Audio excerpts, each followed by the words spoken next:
Hello everyone,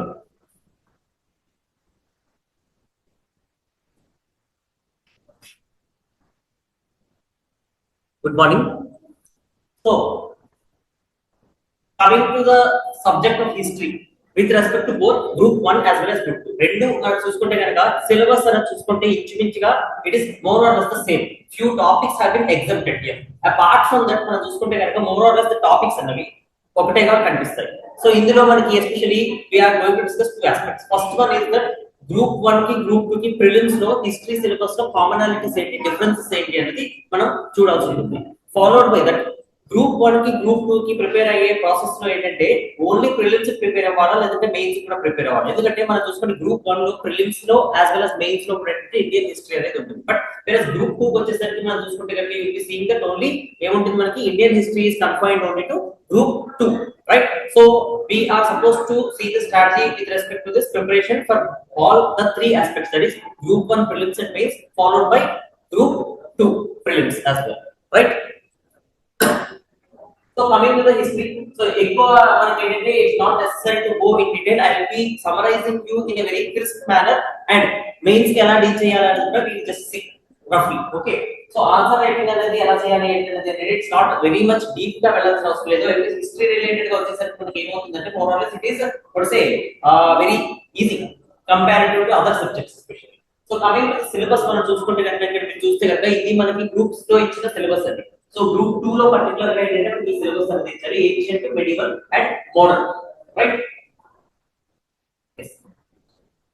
next, so coming to the in detail syllabus మనం చూసుకుంటే కనుక ancient ఇండియాలో మనం చూసుకుంటే స్టార్టింగ్ ఇండస్ వ్యాలీ సివిలైజేషన్ నుంచి స్టార్ట్ చేశారు, రైట్?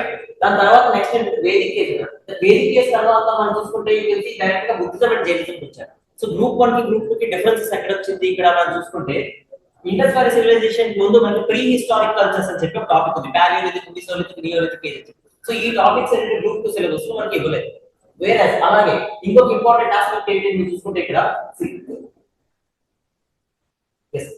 వేదిక రిలీజియన్ తర్వాత మనకి చూసుకుంటే మహాజనపద్ పీరియడ్ అని వస్తుందండి. సో ఈ మహాజనపద్ పీరియడ్ లోనే you will be seeing that rise of heterodox sects. అందులో బుద్ధిజం అండ్ జైనిజం అన్న రెండు రిలీజియన్స్ 62 హెటెరోడాక్స్ సెక్ట్స్ అని వచ్చాయి. అందులో బుద్ధిజం అండ్ జైనిజం అనేది ఏంటంటే మనకి సిలబస్ లో ఇచ్చారు. సో మహాజనపద్ పీరియడ్ పొలిటికల్ హిస్టరీ అంటే మగధ కింగ్డమ్ గురించి, అందులో వచ్చే డైనాసిటీ హర్యంక, శైశునాగ, నందాస్ ఇలాంటి వీటి గురించి ఏంటంటే మెన్షన్ చేయలేదు. సో డైరెక్ట్ గా మనకి వేదిక చేసిన మహాజనపద్ పీరియడ్ అంతా పొలిటికల్ ఆస్పెక్ట్ అంతా స్కిప్ చేసేసి డైరెక్ట్ గా రిలీజియస్ ఆస్పెక్ట్ మీదకి they have vent. Followed by this మన నెక్స్ట్ వచ్చేసరికి ఏంటంటే మహాజనపద్ పీరియడ్ నుంచి ట్రాన్సిషన్ పీరియడ్ అంటే మౌర్యన్ ఎంపైర్ అని చెప్పి చెప్తాం. సో మనకి సిలబస్ లో మేజర్ గా కనిపించే టాపిక్స్ ఏంటి అంటే ఇక్కడ మనం చూసుకుంటే కనుక ప్రిలిమ్స్ ఆల్రెడీ గ్రూప్ 2 ప్రిలిమ్స్ కనుక మీరు చూసుకుంటే 7 questions have been asked from ancient India. Group 2 prelims I am telling you again, right? 7 questions అనేవి మనకి ప్రిలిమ్స్ లో అడిగారు ఏంటి ఏన్షియంట్ ఇండియా నుంచి. Followed by that only 4 questions have been asked from medieval India. Rest of the questions 19 questions ఎక్కడి నుంచి అడిగారంటే modern India నుంచి అడిగారు. బట్ ఎప్పుడు ఇలాగే అడుగుతారా గ్రూప్ 2 లో అంటే నో, వి కెనాట్ సే. ఒకసారి ఏన్షియంట్ నుంచి 15 క్వశ్చన్లు లేదా 10 క్వశ్చన్లు రావచ్చు. ఇలాగా ఏంటంటే వేరియేషన్స్ అనేవి ఉంటాయి. సో ఒక ఏరియా నుంచి అంటే ఎక్కువ చాలా మంది ఏం చేస్తారంటే పర్టికులర్లీ ఈ మోడర్న్ ఇండియా అనేది ఎక్కువ ఫోకస్ చేసి ఏన్షియంట్ మెడివల్ అనేది ఫోకస్ తక్కువ ఉంటుంది. సో ఇలాంటి వాట్స్ మిస్టేక్స్ అనేవి we are not suppose to commit. All the 3 areas should be given equal importance. Group 1 కి వచ్చేసరికి ప్రాబ్లం రాలేదు, ఎందుకంటే గ్రూప్ 1 లో మీరు చూసుకుంటే అన్ని ఏరియాస్ నుంచి ఈక్వల్ గా క్వశ్చన్స్ అడిగారు, ancient, medieval and modern, right? So అందుకని we are suppose to what's focus equally on all areas. And మనకి ఇక్కడ వచ్చేసరికి ఏంటంటే మౌర్య ఎంపైర్, గుప్తా ఎంపైర్ అనేది ఏంటంటే ఇన్ఫర్మేషన్ వైజ్ మనకి అది అలాగే బుద్ధిజం అండ్ జైనిజం ఇక్కడ నుంచి అంటే మనకి ఎక్కువ ఇన్ఫర్మేషన్ అనేది ఫ్యాక్ట్స్ అనేవి ఏంటంటే ఎక్కువ ఉంటాయి. సో ఈ ఏరియాస్ నుంచి క్వశ్చన్స్ ఎక్కువ రావడం పాసిబిలిటీ ఉంది. ఎందుకంటే బుద్ధిజం, జైనిజం రిలేటెడ్ గా కూడా మీరు చూసుకుంటే కనుక బుద్ధిస్ట్ ఆర్ట్ అండ్ ఆర్కిటెక్చర్ మీద గ్రూప్ 2 ప్రిలిమ్స్ 2024 లో క్వశ్చన్ ఇచ్చారు. అపార్ట్ ఫ్రమ్ దట్ మీరు చూసుకుంటే Buddhism, religion and philosophy related గా మనకి ఏ క్వశ్చన్స్ రాలేదు. సో ఇన్ ఫ్యూచర్ అంటే ఇప్పుడు అప్కమింగ్ నోటిఫికేషన్ లో వచ్చే ఎగ్జామ్ లో ఏంటంటే ఫిలాసఫికల్ ఆస్పెక్ట్ ఆఫ్ బుద్ధిజం లేదా జైనిజం మీద క్వశ్చన్స్ అడగచ్చు. సో స్యాదవాద అండ్ అనేకంతవాద, అలాగే బుద్ధిజం లో వచ్చేసరికి ఏంటంటే డాక్ట్రిన్ ఆఫ్ ప్రతీత్య సముద్భవ, ఇలా రకరకాల కాన్సెప్చువల్ ఆస్పెక్ట్స్ అనేవి ఏంటంటే మనకి రిలిజియన్ రిలేటెడ్ గా ఉన్నాయి. And Upanishad philosophy. So Vedic age అనేది ఇచ్చారు. సో ఈ వేదిక్ ఏజ్ లో మనం చూసుకుంటే the last phase has marked the beginning of Upanishadic school of thought. అంటే హెటెరోడాక్స్ సెక్ట్స్ అని వచ్చాయని చెప్పాను కదా. సో హెటెరోడాక్స్ సెక్ట్స్ అంటే ఏం లేదండి, బుద్ధిజం అండ్ జైనిజం లాగా వేరే సెక్ట్స్ వచ్చాయని చెప్పుకున్నాం కదా. ఆల్ దీస్ సెక్ట్స్ మనకి ఏంటంటే అదర్ ఐడియాలజీస్ తో వచ్చాయి. But there is a reformation within Vedic religion itself. ఆ రిఫార్మేషన్ ఏంటి అంటే Upanishadic school of thought. So ఈ ఉపనిషదిక్ రైటర్స్ ఎవరైతే ఫిలాసఫర్స్ ఉన్నారో వాళ్ళు ఏం చెప్పారంటే there need to be some reforms in the Vedic religion as it has become much orthodox. Orthodox అయిపోయింది వేదిక్ రిలిజియన్ బాగా. సో వేదిక్ రిలిజియన్ లో ఇవన్నీ తప్పులు, ఇలా చేయకూడదు అని చెప్పి వాళ్ళు ఒక డిఫరెంట్ స్కూల్ ఆఫ్ థాట్ తో వచ్చారు. It is the reformation with in the Vedic religion only. అలా మనకి ఏంటంటే ఉపనిషద్ స్కూల్ ఆఫ్ థాట్ మీద కూడా క్వశ్చన్ అడగడానికి పాసిబిలిటీ ఉంది. ఎందుకంటే వేదిక్ ఏజ్ లోనే ఈ ఫార్మ్స్ ఇన్హెరెంట్ పార్ట్ అందులోనే వస్తుంది మనకి వేదిక్ రిలిజియన్. స్పెసిఫిక్ గా మెన్షన్ చేయలేదు బట్ క్వశ్చన్ రావచ్చు. సో ఇలాంటి philosophical aspect of religion, Buddhism, Jainism, Upanishad school of thought ఇవన్నీ కూడా ఏంటంటే మనకి బాగా exam important. Next Mauryan and Gupta empire ఉంది కదా. సో వీటిలో వచ్చేసరికి అంటే పొలిటికల్ హిస్టరీ అంటే కింగ్స్, తర్వాత వాళ్ళు ఫైట్ చేసే బ్యాటిల్స్, వాళ్ళ టైంలో జరిగిన ఈవెంట్స్, ఇవి ఇన్ జనరల్ గా అందరూ చదివారు. బట్ ఇది కాకుండా మనకి సొసైటీలో ఎలా ఉండేది ఆ టైంలో, మౌర్యన్ పీరియడ్ లో సొసైటీ, గుప్తా పీరియడ్ లో సొసైటీ. సో ఆ టైంలో సొసైటీ ఎలా ఉంది అనేది మనం చూడాల్సి ఉంటుంది. అండ్ ఆ టైంలో మన సొసైటీ రిలేటెడ్ గా ఇంపార్టెంట్ టర్మినాలజీస్ కానీ ఫీచర్స్ కానీ ఏమైనా ఉన్నాయి. నెక్స్ట్ వచ్చేసరికి అడ్మినిస్ట్రేషన్. సో అడ్మినిస్ట్రేషన్ రిలేటెడ్ గా మౌర్యన్ అడ్మినిస్ట్రేషన్ లో చూసుకుంటే there is a bulk of terminology అనేది మనకు కనిపిస్తుంది. అధ్యక్షస్ అన్నమాట కొంతమంది ఉంటారు. ఆల్రెడీ గ్రూప్ 2 ప్రిలిమ్స్ 2024 లో అధ్యక్షస్ మీద క్వశ్చన్ అడిగారు. సో ఇలా మనకి ఏంటంటే ఆ అధ్యక్షస్ అన్న వాళ్ళు చాలా మంది ఉన్నారు. సో వాళ్ళని కూడా ఏంటంటే ఎలా ఈజీగా మెమరైజ్ చేసుకోవచ్చు అని I will be dealing, not a problem. So అవి కూడా ఏంటంటే category wise I will be classifying. ఇలా మనకి ఏంటంటే అధ్యక్షస్ అలాగే administration related terminologies with respect to both Mauryan empire and Gupta empire రెండు మనకి ఇంపార్టెంట్ అవుతాయి. అండ్ ఇది కాకుండా ఇంకొక ఇంపార్టెంట్ ఆస్పెక్ట్ ఏంటంటే literature, language and literature. So language and literature దగ్గరికి వచ్చేసరికి what you are suppose to see is that Gupta period లో చాలా సైంటిఫిక్ డెవలప్మెంట్స్ అలాగే లిటరరీ యాక్టివిటీస్ అనేవి జరిగాయి. ఎందుకంటే మన వేదిక్ లిటరేచర్ ఏదైతే మనం వేదిక్ ఏజ్ లో చూసామో ఇట్ వాస్ ట్రాన్స్మిటెడ్ వర్బలీ, అంటే ఓరల్ ట్రాన్స్మిషన్ అనేది చేశారు.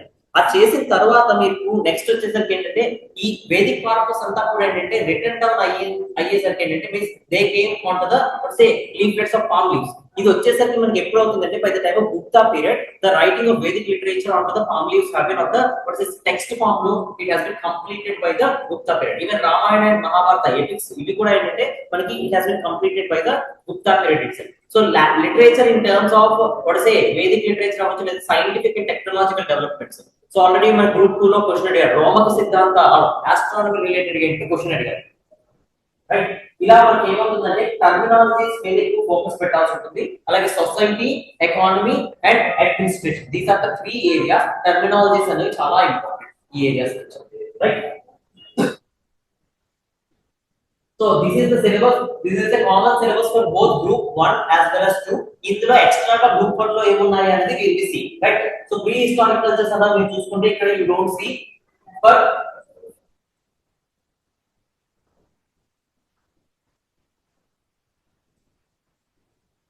రైట్ ప్రీ హిస్టారిక్ కల్చర్స్ అనేది ఎక్స్క్లూజివ్లీ ఫర్ గ్రూప్ 1, గ్రూప్ 2 కి లేదు.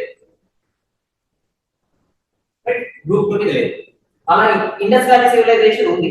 నెక్స్ట్ గ్రూప్ 2 కి గ్రూప్ 1 కి Vedic age is there for both the what say exams. Followed by the Mahajanapada again the same issue, group 1 కి ఉంది. అలాగే గ్రూప్ 2 కి వచ్చేసరికి ఏంటంటే this is not mention.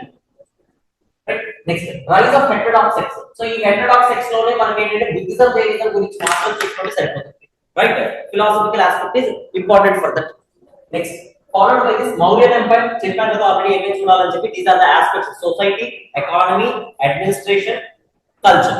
Culture లోకి వచ్చేసరికి ఆర్ట్ అండ్ ఆర్కిటెక్చర్ అనేది మనం చూడాల్సి ఉంటుంది. Mainly art and architecture is very much important with respect to the Mauryan empire. Next post Mauryan period, ఇది కూడా సేమ్ గ్రూప్ 1 లో ఉంది బట్ గ్రూప్ 2 లో it's not there. Post Mauryan. So post Mauryan period లో మనకి ఏమొస్తాయి అంటే మెయిన్లీ మీరు చూసుకుంటే కనుక this Shunga dynasty is right. So AP history మనకి ఏంటంటే పేపర్ మెయిన్స్ లోకి వస్తుంది. మెయిన్స్ లోకి వచ్చేసరికి ఏంటంటే it is 75 marks. Okay,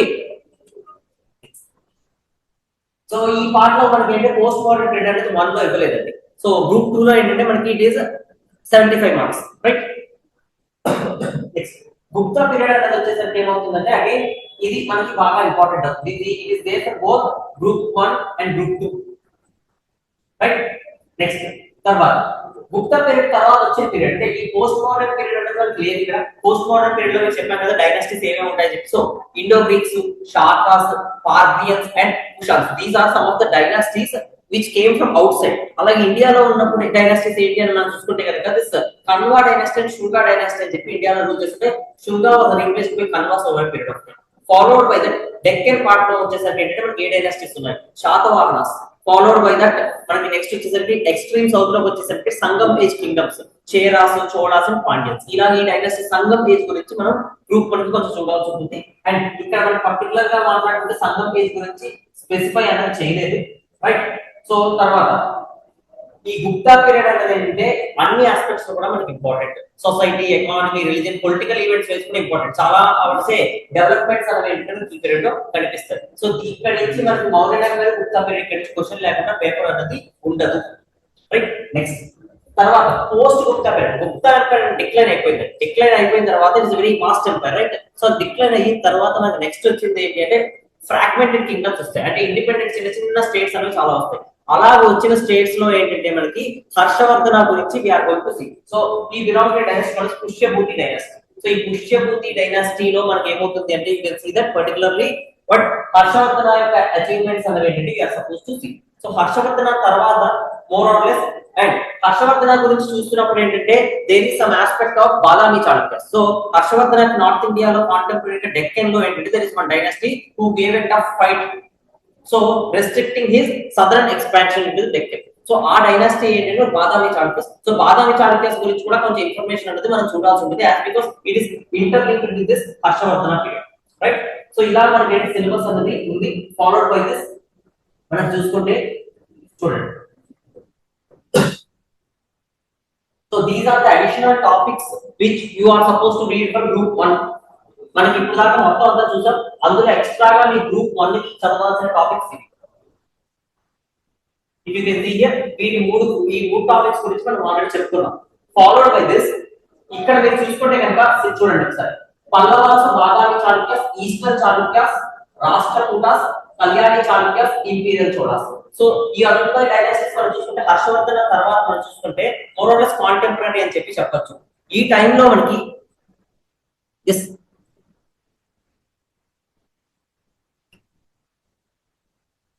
how to complete the Indus Valley civilization topic. Okay, so complete చేయడం అనేది ఏంటంటే ఎస్పెషల్లీ పర్టికులర్ గా మనం మాట్లాడుకుంటే సో ఈ డిపెండ్స్ ఆన్ మీరు ఏ లెవెల్లో ఉన్నారన్న దాన్ని బట్టి డిపెండ్ అవుతుందండి. So if mainly you are at beginner level, initial గా you can start with Telugu Academy book. Okay, 1 కి ప్రిపేర్ అవుతున్నారు, 2 కి ప్రిపేర్ అవుతున్నారు అని దాన్ని బట్టి కూడా ఉంటుంది. So you can take initial Telugu Academy book అనేది మీరు తీసుకోవచ్చు. డిగ్రీ లెవెల్ టెక్స్ట్ బుక్స్ అనేవి మనకు దొరుకుతాయి. అపార్ట్ ఫ్రమ్ దట్ మనకి తమిళనాడు బోర్డ్ బుక్స్ కూడా ఉన్నాయండి. 10th ఇంటర్ లెవెల్ లో మనకి 11th 12th Tamil Nadu board books ఉంటాయి. సో ఆ బుక్స్ కూడా మనం తీసుకోవచ్చు. అంటే ఇన్ఫర్మేషన్ పరంగా, స్టోరీ పరంగా అంటే ఫ్యాక్చువల్ పరంగా కొంచెం తక్కువ ఉంటాయి వీటిలో, బట్ ఇన్ఫర్మేషన్ పరంగా లేదా కాన్సెప్చువల్ ఆస్పెక్ట్ లో మనం చూసుకుంటే కనుక it is enough to get a good understanding of the topic. And మనకి ఆల్రెడీ మీరు చెప్పారు కదా, చదివేటప్పుడు మెయిన్ గా ఏంటంటే ఫస్ట్ ఆఫ్ ఆల్ సిలబస్ అనేది అంటే హిస్టరీ రిలేటెడ్ కానీ ఏ సబ్జెక్ట్ రిలేటెడ్ గా కానీ మనకి first of all syllabus history ఎలా గుర్తుపెట్టుకోవాలి ఈజీగా అన్న ఫస్ట్ ఆఫ్ ఆల్ ఆస్పెక్ట్ మనం చూసుకుంటే సిలబస్ అనేది ఈజీగా మనకి మైండ్ లో ఉండాలి, రిజిస్టర్ అవ్వాలి. అంటే ఐవీసీ తర్వాత ఏమొచ్చిందంటే వెంటనే మీరు చెప్పగలరు. అలాగే మీరు ఇండెక్స్ మొత్తం అంటే ఏన్షియంట్, మెడివల్ కి, మోడర్న్ కి మూడింటికి ఇప్పుడు నేను ఏదైతే ఇండెక్స్ మీకు చూపిస్తున్నానో అది మీకు ఏంటంటే బై హార్ట్ అవ్వాలి. సో ఆ మెమరైజేషన్ ఫస్ట్ టాపిక్ అయిపోయిన తర్వాత అలాగే ఇండస్ వ్యాలీ సివిలైజేషన్ లో కూడా ఏంటంటే సబ్ హెడ్డింగ్స్ ఉంటాయి. అంటే టౌన్ ప్లానింగ్ అని, లేదంటే బౌండరీస్, ఎక్స్ట్రీమ్ ఎండ్స్ లో ఏమేమి సిటీస్ ఉన్నాయని చెప్పి, లేదంటే వాళ్ళ అగ్రికల్చర్ అని చెప్పి ఇలాగా సబ్ హెడ్డింగ్స్ అనేవి ఉంటాయి కదా. సో ఈ సబ్ హెడ్డింగ్స్ అనేవి మీరు ఏం చేయాలి అంటే మెయిన్ గా okay yes it is more than enough, nothing much is needed, right. So చాలా సోర్సెస్ మనం రెఫర్ చేయాలి. Even if you cover my notes also it's not a problem, but preferably ఏ సోర్సెస్ గురించి మనం మాట్లాడుకుంటామో అవి మీరు 1 టైం రీడింగ్ అనేది ఒకసారి ఇవ్వండి. ఎందుకు ఇవ్వండి అని చెప్తున్నానంటే క్లాస్ లో మేము ఎక్స్ప్లెయిన్ చేసినప్పటికీ కూడా మీకు ఏంటంటే హోలిస్టిక్ ఐడియా అన్నది ఏంటంటే వ్యూ ఎన్లార్జ్ అవ్వడానికి. అంటే 2 రాసే వాళ్ళకి అయితే సరిపోతుందండి నా నోట్స్, ప్రాబ్లం లేదు. 1 రాసే వాళ్ళకి ఏంటంటే కూడా మనకి ఏంటంటే నోట్స్ అనేది సరిపోతుంది. బట్ ఏంటంటే మీకు మెయిన్స్ లో ఆన్సర్ రాయాలంటే కొంచెం డిస్క్రిప్టివ్ ఎబిలిటీస్ తో పాటు అనలిటికల్ ఎబిలిటీస్ కూడా ఉండాలి. అంటే ఇప్పుడు ఏదైనా జరిగినప్పుడు ఎందుకు జరుగుతుంది అనేది ఫస్ట్ ఆఫ్ ఆల్ మనకు తెలియాలి. సో ఇవి మన క్లాస్ లో చెప్పినప్పటికీ కూడా మీరు ఓన్ గా చదివినప్పుడు మీకు ఏమవుతుంది అంటే మోర్ ఆర్ లెస్ మీకు ఆ వ్యూ అనేది ఏంటంటే బ్రాడన్ అవుతుంది అని ఉద్దేశంతో చదవమని చెప్తున్నారు తప్పితే more or less the class notes is sufficient. Okay, and ఎక్కడో ఒకసారి మనకి ఎగ్జామ్స్ లో కొన్ని క్వశ్చన్స్ అడుగుతుంటారండి. అంటే ఈ హిస్టరీ రిలేటెడ్ వచ్చేసరికి ఎక్కడి నుంచో ఏదో ఫ్యాక్ట్ తీసుకొచ్చి అడుగుతారు. అది రాలేదని చెప్పి 10 పుస్తకాలు చదవాల్సిన అవసరం లేదు. ఎందుకంటే there are very remote questions, nobody will answer such kind of questions. Even if వాడు ఆన్సర్ చేసినా సరే అదేదో బై ఫ్లూక్ లో కరెక్ట్ అవ్వాలి, నార్మల్ గా అయితే కరెక్ట్ అవ్వడానికి పాసిబిలిటీ ఉండదు. ఏన్షియంట్ నుంచి క్వశ్చన్స్, డిస్క్రిప్షన్స్, రైట్?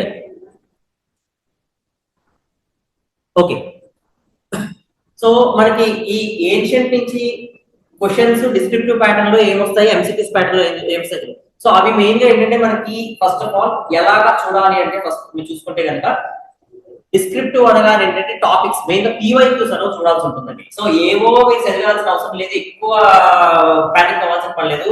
ఇప్పటిదాకా ఈవెన్ సిలబస్ చేంజ్ అయినా పర్వాలేదు, ఎందుకంటే హిస్టరీ ఎప్పుడు చేంజ్ అవుతుంది, సిలబస్ అలాగే ఉంటుంది. సో మనకి ఏన్షియంట్ దగ్గరికి వచ్చేసరికి ఆ టౌన్ ప్లానింగ్ గురించి, లేదంటే salient features of Indus valley civilisation, లేదా వేదిక్ ఏజ్ లోకి వచ్చేసరికి what you will be seeing is the society, polity, economy, religion. Early Vedic కి లేటర్ వేదిక్ కి డిఫరెన్సెస్ ఏంటి? సో స్టాండర్డ్ క్వశ్చన్స్ ఉంటాయి హిస్టరీ మనకి చాలా వరకు. ఏం మోడర్న్ ఇండియాకి వచ్చేసరికి లేదా మెడివల్ ఇండియాకి వచ్చేసరికి కల్చర్ మీద ఏమైనా క్వశ్చన్ అడుగుతారు అంటే, for example impact of Islam on Indian society or impact of advent of Islam on the Indian culture, ఇలాంటి క్వశ్చన్స్ ఏమైనా అడిగితే మనం కొంచెం ఆలోచించి రాయాల్సి ఉంటుంది తప్పితే నార్మల్ గా అయితే మనకి క్వశ్చన్స్ అనేవి ఏంటంటే ఫిక్స్డ్ గా ఉంటాయి. సో అవి మనకి టాపిక్ అయిపోయినప్పుడు గ్రూప్ 1 ఎవరైతే చదువుతున్నారో ఇప్పుడు మీరు అడిగిన డిస్క్రిప్టివ్ లో చెప్పండి, ఎంసీక్యూస్ ప్యాటర్న్ చెప్పండి అని చెప్పి ప్యాటర్న్స్ అనేవి. సో డిస్క్రిప్టివ్ క్వశ్చన్స్ దగ్గరకు వచ్చేసరికి మీకు టాపిక్స్ అవుతాయి కదా, ఆ టాపిక్స్ నాది ఐవీసీ కవర్ అయిపోయిన తర్వాత దానికి రిలేటెడ్ గా మెయిన్స్ క్వశ్చన్స్ అంతా I will be giving you, అంటే a possibility of questions including the previous year questions. So ఈ క్వశ్చన్స్ మనకి ప్రిపేర్ అయితే మోర్ ఆన్ లెస్ సరిపోతుంది. And don't try to what is a frame questions, ఈ questions అడిగి తయారు చేసుకుని ఈ చదువుకొని ఎగ్జామ్ వెళ్ళి అది వస్తే రాస్తానన్న మైండ్ సెట్ తో ఉంటుంది. ఎందుకంటే క్వశ్చనింగ్ ప్యాటర్న్ అన్నది ఏంటంటే ఎప్పుడైనా అలాగే చేంజ్ అవ్వచ్చు. అన్లెస్ అండ్ అంటిల్ మనకి ఏంటంటే సబ్జెక్ట్ మీద కమాండ్ ఉంటే, అంటే ఫర్ ఎగ్జాంపుల్ ఐబీసీ మీద హోలిస్టిక్ గా క్వశ్చన్ అడిగాడు అనుకున్నా, అంటే ఎక్స్క్లూజివ్ గా టౌన్ ప్లానింగ్ లేదంటే వాట్ ఇస్ ఇంకొక ఆస్పెక్ట్ మీద కాకుండా హోలిస్టిక్ గా కలుపుతో క్వశ్చన్ అడిగాడు. ఇలా హోలిస్టిక్ గా అడిగిన క్వశ్చన్స్ మీరు ఆన్సర్ చేయాలంటే మీకు అండర్స్టాండింగ్ అనేది చాలా బాగుండాలి. అంటే ఇన్ జనరల్ గా మీకు ఐబీసీ గురించి వేదిక్ పేజ్ గురించి అడిగితే ఇలా ఉంటుంది అని చెప్పి you should be have an idea అనేది ఉండాలి. సో ఈ ఐడియాతో కొన్ని ఫ్యాక్ట్స్ ఇంక్లూడ్ చేసుకుని మనకి ఎగ్జామ్ ఏంటంటే క్వశ్చన్ కి ఆన్సర్ రాయాల్సి ఉంటుంది. And please be mindful of fact. ఇంకో విషయం ఏంటి అంటే, ఫస్ట్ ఆఫ్ ఆల్ ఫ్యాక్ట్స్ అనేవి ప్యూర్లీ ఏంటంటే మనకి ప్రిలిమ్స్ వరకే ఇంపార్టెంట్. మెయిన్స్ కి వచ్చేసరికి మీరు ఇయర్స్ ఫ్యాక్ట్స్ రాయకపోయినా వచ్చిన నష్టం లేదు. హౌ ఎవర్ ఫ్యూ ఫ్యాక్ట్స్ అనేవి కొన్ని మీరు యూజ్ చేయొచ్చు ఎగ్జామ్ లో కూడా, కాకపోతే మరీ ఫ్యాక్ట్స్ మాత్రమే రాయకూడదు. కాన్సెప్చువల్ పార్ట్ అంటే ఎకానమీ గురించి లేదా పాలిటీ గురించి రాస్తున్నప్పుడు వాటికి రిలేటెడ్ గా ఒక ఎగ్జాంపుల్ అనేది ఏంటంటే మీరు పడేస్తే మీకు మార్క్స్ అనేవి ఎక్కువ రావడానికి పాసిబిలిటీ ఉంటుంది. అంతే తప్ప మనకి ప్రిలిమ్స్ లో చదివిన ఫ్యాక్ట్స్ ఏవి కూడా ఏంటంటే మెయిన్స్ లో రాయడానికి it is not needed, right? Clear. MCQs వచ్చేసరికి అంటే ఎంసీక్యూస్ ప్యాటర్న్ అన్నది అడిగాడు. సో స్టాండర్డ్ ప్యాటర్న్ అన్నది ఏంటంటే మనకు ఉంటుంది చాలా వరకు, రైట్? సో స్టాండర్డ్ ప్యాటర్న్ లో మనకు మెయిన్ గా ఏం చూస్తామంటే మెయిన్లీ డైరెక్ట్ క్వశ్చన్ ఇస్తారండి. అంటే ఇప్పటిదాకా గ్రూప్ 2 లో అడిగిన ఇవి వచ్చేసరికి సింపుల్ క్వశ్చన్స్ ఉన్నాయి. Statement based questions, patterning of questions, pattern of questions అనేవి ఏంటంటే చేంజ్ అవ్వచ్చు. ఇప్పుడు లాస్ట్ ఇయర్ సింపుల్ గా ఇచ్చారు కదా అని చెప్పి ప్రతి ఇయర్ అలాగే ఇస్తారని చెప్పి we cannot what say rely. Group 1 question paper 2024 prelims ఏంటంటే you take it as a standard. And I want to tell you another thing also. చాలా మంది అంటే గ్రూప్ 1 గ్రూప్ 2 ఆ లెవెల్ లోనే చదువుతారు. బట్ ప్రాబ్లం ఏంటంటే ఆల్ ఓవర్ ఇండియా చాలా states లో ఇదే ఇలాగే మనకి ఏపీఎస్సీ ఉన్నట్టు ప్రతి స్టేట్ పిఎస్సీకి ఏంటంటే వాళ్ళ ఎగ్జామ్స్ కండక్ట్ చేస్తుంటాయి. ప్రిఫరబుల్లీ మీకు దొరికితే కనుక క్వశ్చన్ బ్యాంక్స్ అనేవి మనకు దొరుకుతాయి అవైలబుల్ ఇన్ ద మార్కెట్. ఆ క్వశ్చన్స్ కూడా తీసుకుని ప్రాక్టీస్ చేయండి. ఎందుకంటే హిస్టరీ అనేది ఏంటంటే క్వశ్చన్స్ అనేవి ఎగ్జామ్ లో కంటిన్యూస్ గా రిపీట్ అవుతుంటాయి. ఎగ్జాక్ట్ గా అవ్వకపోయినప్పటికీ కొంచెం వేరియేషన్స్ అనేవి ఉంటాయి. ఆల్రెడీ దానికి ఒక ఎగ్జాంపుల్ కూడా ఉంది. మీకు 2024 ప్రిలిమ్స్ లో గ్రూప్ 2 లో ఏంటంటే there was a what is a ఒక ఏమంటారు ఒక క్వశ్చన్ ఇచ్చారు 2024 గ్రూప్ 2 ప్రిలిమ్స్. అది ఆల్రెడీ ఏంటంటే 2019 యూపీఎస్సీ ప్రిలిమ్స్ లో ఆ క్వశ్చన్ అడిగారంటే which of the following is not Harappan site అని. So which of the following is not Harappan site లో ఆన్సర్ ఏంటంటే దానికి సోహపురం అంటే ఆన్సర్. సో సోహపురం ఉన్న ఆన్సర్ పక్కన పెడితే మిగిలిన 3 సైట్స్ పేర్లు ప్రిలిమ్స్ లో మన గ్రూప్ 2 లో మార్చారు. అది తప్పితే మిగిలినంతా కూడా ఏంటంటే question is as it is. అంటే history questions also keep repeating. అది కూడా ఇక్కడ యూపీఎస్సీ తర్వాత వేరే స్టేట్ పిఎస్సీ ఎగ్జామ్స్ లో అయిన క్వశ్చన్స్ అనేవి ఏంటంటే you can practise it, right? So that is one important aspect. And pattern of questioning వచ్చేసరికి అంటే see first and the foremost thing direct questions or simple questions. Which of the following have been written works written by what's a Varaha Mihira అని చెప్పి question అడుగుతారు. అయితే simple గా ఏంటంటే 4 options ఇస్తారు, అందులో ఒక ఆప్షన్ తీసుకుంటాం. లేదు అంటే ఇంకొక డైమెన్షన్. ఇప్పుడు అలాగంటే ఒక question which of the following works have been written by what say this Kalidasa అని చెప్పి ఇస్తారు. సో అలా ఇచ్చినప్పుడు ఏంటంటే కాళిదాస మనకు నార్మల్ తెలుసు కాబట్టి, సో తెలియని వాడు చాలా వర్క్స్ రాస్తుంటారు కదా, అలాంటి వర్క్స్ రాసినప్పుడు ఏంటంటే it will be problem. 5 names ఇస్తారు ఎగ్జాంపుల్ కి చెప్తాను. 5 నేమ్స్ ఇస్తారు. ఆ 5 నేమ్స్ ఇచ్చిన తర్వాత how many of the following of above is are right, how many of the following how many of the above is are correct లేదా incorrect అని చెప్పి అడుగుతారు. ఇక్కడ 2 కేటగిరీస్ లో అడుగుతారు. ఏంటి, how many of the following how many of the above say is are incorrect, లేదు అంటే which of the following or which of the above is are incorrect. ఇక్కడ 2 కేటగిరీస్ అంటే యూపీఎస్సీ లో ఇప్పుడు దాకా ఈ ప్యాటర్న్ అనేది ఇంట్రడ్యూస్ చేశారు. బట్ నెక్స్ట్ వచ్చేసరికి ఏంటంటే గ్రూప్ 1 లో లేదా గ్రూప్ 2 లో కూడా ఇలాంటివి ఇంట్రడ్యూస్ చేయడానికి పాసిబిలిటీ ఉంది. ఎందుకంటే కాంపిటీషన్ పెరిగే కొద్దీ వాళ్ళు ఎలా టఫ్ చేయాలని చెప్పి చూస్తారు. సో ఇప్పుడు 2 కేటగిరీస్ ఆఫ్ క్వశ్చన్స్ ఇచ్చారనుకోండి, ఏమవుతుంది మీకు ఆటోమేటిక్ గా ఏంటంటే which of the following how many of the following confuse అవుతారు కదా, అలాగా మీకు ఏంటంటే తెలిసిన కూడా తప్పు పెట్టే పాసిబిలిటీ అనేది ఉంది. సో ఇలా మనకి ఏమవుతుందంటే which of the above is are correct అని చెప్పి 1 2 3 2 3 4 only 1 only 2 none of the above ఇలాంటి స్టేట్మెంట్స్ ఇస్తారు. ఇక్కడ ఏమవుతుందంటే క్వశ్చన్ లెంతీ అవుతుంది. అంటే ఒక పేజ్ మొత్తానికి ఒక క్వశ్చన్ మాక్సిమం 2 క్వశ్చన్లు వస్తాయి. బట్ ఇలా ఇది ఒక ప్యాటర్న్. రెండోది వచ్చేసరికి స్టేట్మెంట్ బేస్డ్ క్వశ్చన్స్. అంటే 3 స్టేట్మెంట్స్ 4 స్టేట్మెంట్స్ వాడికి నచ్చిన స్టేట్మెంట్స్ ఇస్తారు. స్టేట్మెంట్స్ ఇచ్చి హౌ మెనీ ఆఫ్ చెప్పాను కదా, అదే సేమ్ ప్యాటర్న్. అయితే కరెక్ట్ ఏంటి లేదా ఇన్కరెక్ట్ ఏంటి అని చెప్పి అడుగుతాడు. నెక్స్ట్ ఇది ఒక ప్యాటర్న్ గురించి మనం మాట్లాడుతాం. నెక్స్ట్ వచ్చేసరికి ఏంటంటే మ్యాచింగ్, అంటే డైరెక్ట్ గా matching A1 B2 C3 C4 ఈ ప్యాటర్న్ లో ఒకటి ఇస్తారు. నెక్స్ట్ వచ్చేసరికి ఏంటంటే ఇంకో ప్యాటర్న్ ఏంటంటే which of the following is are incorrectly match or which of the following is are correctly match అని చెప్పి అడుగుతారు. సో ఇవి మోస్ట్లీ ఏంటంటే ఈ టాపిక్స్ కూడా మనం ప్రిడిక్ట్ చేసేయచ్చండి. ఏ టాపిక్ నుంచి ఏ క్వశ్చన్ ఏ ప్యాటర్న్ లో అడుగుతాడు అన్నది we can very easily predict it. For example మనకి మెడివల్ ఇండియాలో కానీ మోడర్న్ ఇండియాలో కానీ కొన్ని బ్యాటిల్స్ వస్తాయి, వార్స్. ఈ వార్స్ అన్ని కూడా మనం చూసుకుంటే మ్యాచింగ్ ప్యాటర్న్ వచ్చాయి. So that can become much more complicated as well, right? So అందుకని నేను చెప్తున్నాను don't stick to group 1 questions. ఎందుకంటే గ్రూప్ 1 గ్రూప్ 2 క్వశ్చన్స్ మీరు ప్రాక్టీస్ చేయాలన్నా సరే maths to maths last 2 to 3 notifications మీకు రిలవెంట్ గా ఉంటాయి. అందులో యూపీఎస్సీ క్వశ్చన్స్ కానీ లేదంటే అదర్ కాంపిటేటివ్ ఎగ్జామ్స్ క్వశ్చన్స్ కానీ మీకు హిస్టరీ రిలేటెడ్ గా నాట్ ఓన్లీ హిస్టరీ అనేది అదర్ సబ్జెక్ట్స్ కూడా ప్రాక్టీస్ చేయొచ్చు. మీరు అలా ప్రాక్టీస్ చేసినట్లయితే కనుక you can deal with group 1 or group 2 prelims questions very easily, right? So అలా మనం ఏంటంటే MCQ patterning and question patterning అనేది we're suppose to see. So ఇక్కడ మీరు ఓన్లీ సబ్జెక్ట్ చదవడము లేదంటే పీవైక్యూస్ చూడటమే కాదు, అనలైజ్ చేయడం అనేది చాలా ఇంపార్టెంట్. ఎస్పెషల్లీ గ్రూప్ 1 వాళ్ళు యాజ్ వెల్ as గ్రూప్ 2 వాళ్ళు కూడా. అంటే నెక్స్ట్ ఇలా ఈ ఏరియా నుంచి క్వశ్చన్ అడిగారు అంటే నెక్స్ట్ టైం వచ్చేసరికి ఏంటంటే మన క్వశ్చన్ ఎలా అడగడానికి పాసిబిలిటీ ఉంది. సో రేపు నా పీవైక్యూ సెషన్ అనేది it is there with respect to history. Tomorrow following session in the evening. So if you can attend I will be showing you questions. అలాగే మీకు ఏంటంటే వేరియేషన్స్ అన్న క్వశ్చన్ లో ఇంకా ఎలా అడగచ్చు అనేది ఎలా కవర్ చేస్తారు అనేది కూడా I will be discussing with you. Okay, so next coming to this syllabus. ఈ టాపిక్స్ అన్న మనం చెప్పారు కదా ఎక్స్క్లూజివ్ గా ఏంటంటే గ్రూప్ 1 లో మెన్షన్ చేశారు. వీటి రిలేటెడ్ గా గ్రూప్ 1 లో ప్రిలిమ్స్ కి అయితే ఇన్ జనరల్ గా మనం ఎలా గ్రూప్ 2 కి ఎలా చదువుతాం అలాగే చదువుతాం ఇక్కడ కూడా. బట్ ఇక్కడ అంతా ఎక్కువ పొలిటికల్ హిస్టరీ అనేది ఎక్కువ ఉంటుంది. బట్ ఇక్కడ అందరు కింగ్స్ అన్ని ఇయర్స్ చదవాలి. అండ్ ఇయర్స్ దగ్గరకు వచ్చేసరికి అంటే ప్రతి ఇయర్ గుర్తు పెట్టుకోవాల్సిన అవసరం లేదు. ఓకే, అండ్ ఇంకొక possibility of question asking question ఒక రకంగా క్వశ్చన్ అడగచ్చు. ఎలాగా అంటే క్రోనాలజీ ఆఫ్ ఈవెంట్స్. అంటే 4 స్టేట్మెంట్స్ ఇస్తారు. 4 స్టేట్మెంట్స్ లో 4 డిఫరెంట్ టైం పీరియడ్స్ లో ఈవెంట్స్ అనేవి ఇస్తారంట. ఈవెంట్స్ ఇచ్చి arrange the following events in the chronological order 4 3 2 1 3 2 4 1 1 2 3 4 ఇలాగ 4 ఆప్షన్స్ అనేవి ఇవ్వడానికి పాసిబిలిటీ ఉంది. It is one of the important aspect. ఇలాంటి సినారియోస్ లో మీకు ఇయర్స్ అనేవి హెల్ప్ అవుతాయి అంతే. మీరు డైరెక్ట్ గా ఈ ఇయర్ ఎక్కడ రాయాలి లేదంటే ఈ ఇయర్ గుర్తుపెట్టుకోవాలి అనుకునే ఇయర్స్ ఏవైతే ఉన్నాయో అవి చాలా తక్కువ ఉన్నాయి హిస్టరీ మొత్తం. హిస్టరీ ఎందుకు కొంతమంది డిఫికల్ట్ గా ఫీల్ అవుతారు అంటే అన్ని ఇయర్స్ గుర్తుపెట్టుకోవాలి అని చాలా మంది అనుకుంటారు. ఇప్పుడు రాష్ట్రకూటాలో కింగ్ ఉన్నాడు, కృష్ణ అనుకుందాం, ఇయర్ గుర్తుపెట్టుకోవాల్సిన అవసరం లేదు.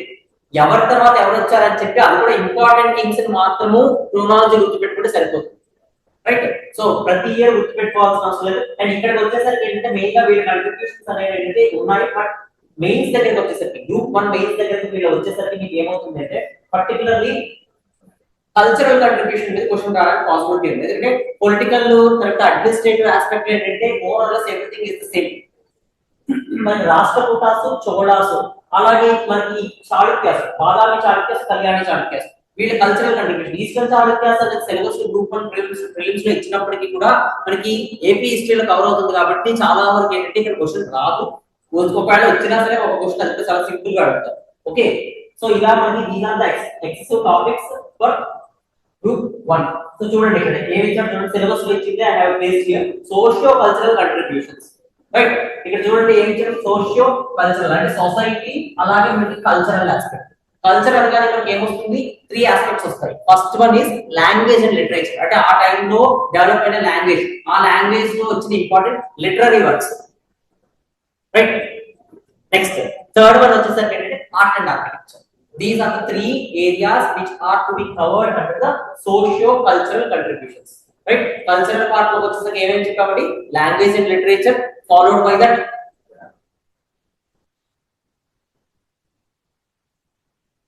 okay, no, PYQ session will be on YouTube. Okay, next, so language and literature, followed by that you can see that art and architecture. Next, religion and philosophy. These are the 3 areas which you are supposed to cover under cultural contributions.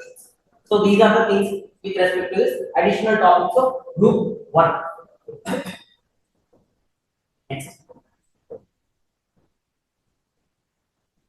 medieval India. So ancient India guరించి చూసాం కదా. So ancient India లో మీకు already descriptive గురించి అడిగారు. Descriptive గురించి I'll be giving you the questions with respect to the topic only. ఎలాంటి questions అడగచ్చు అని చెప్పి.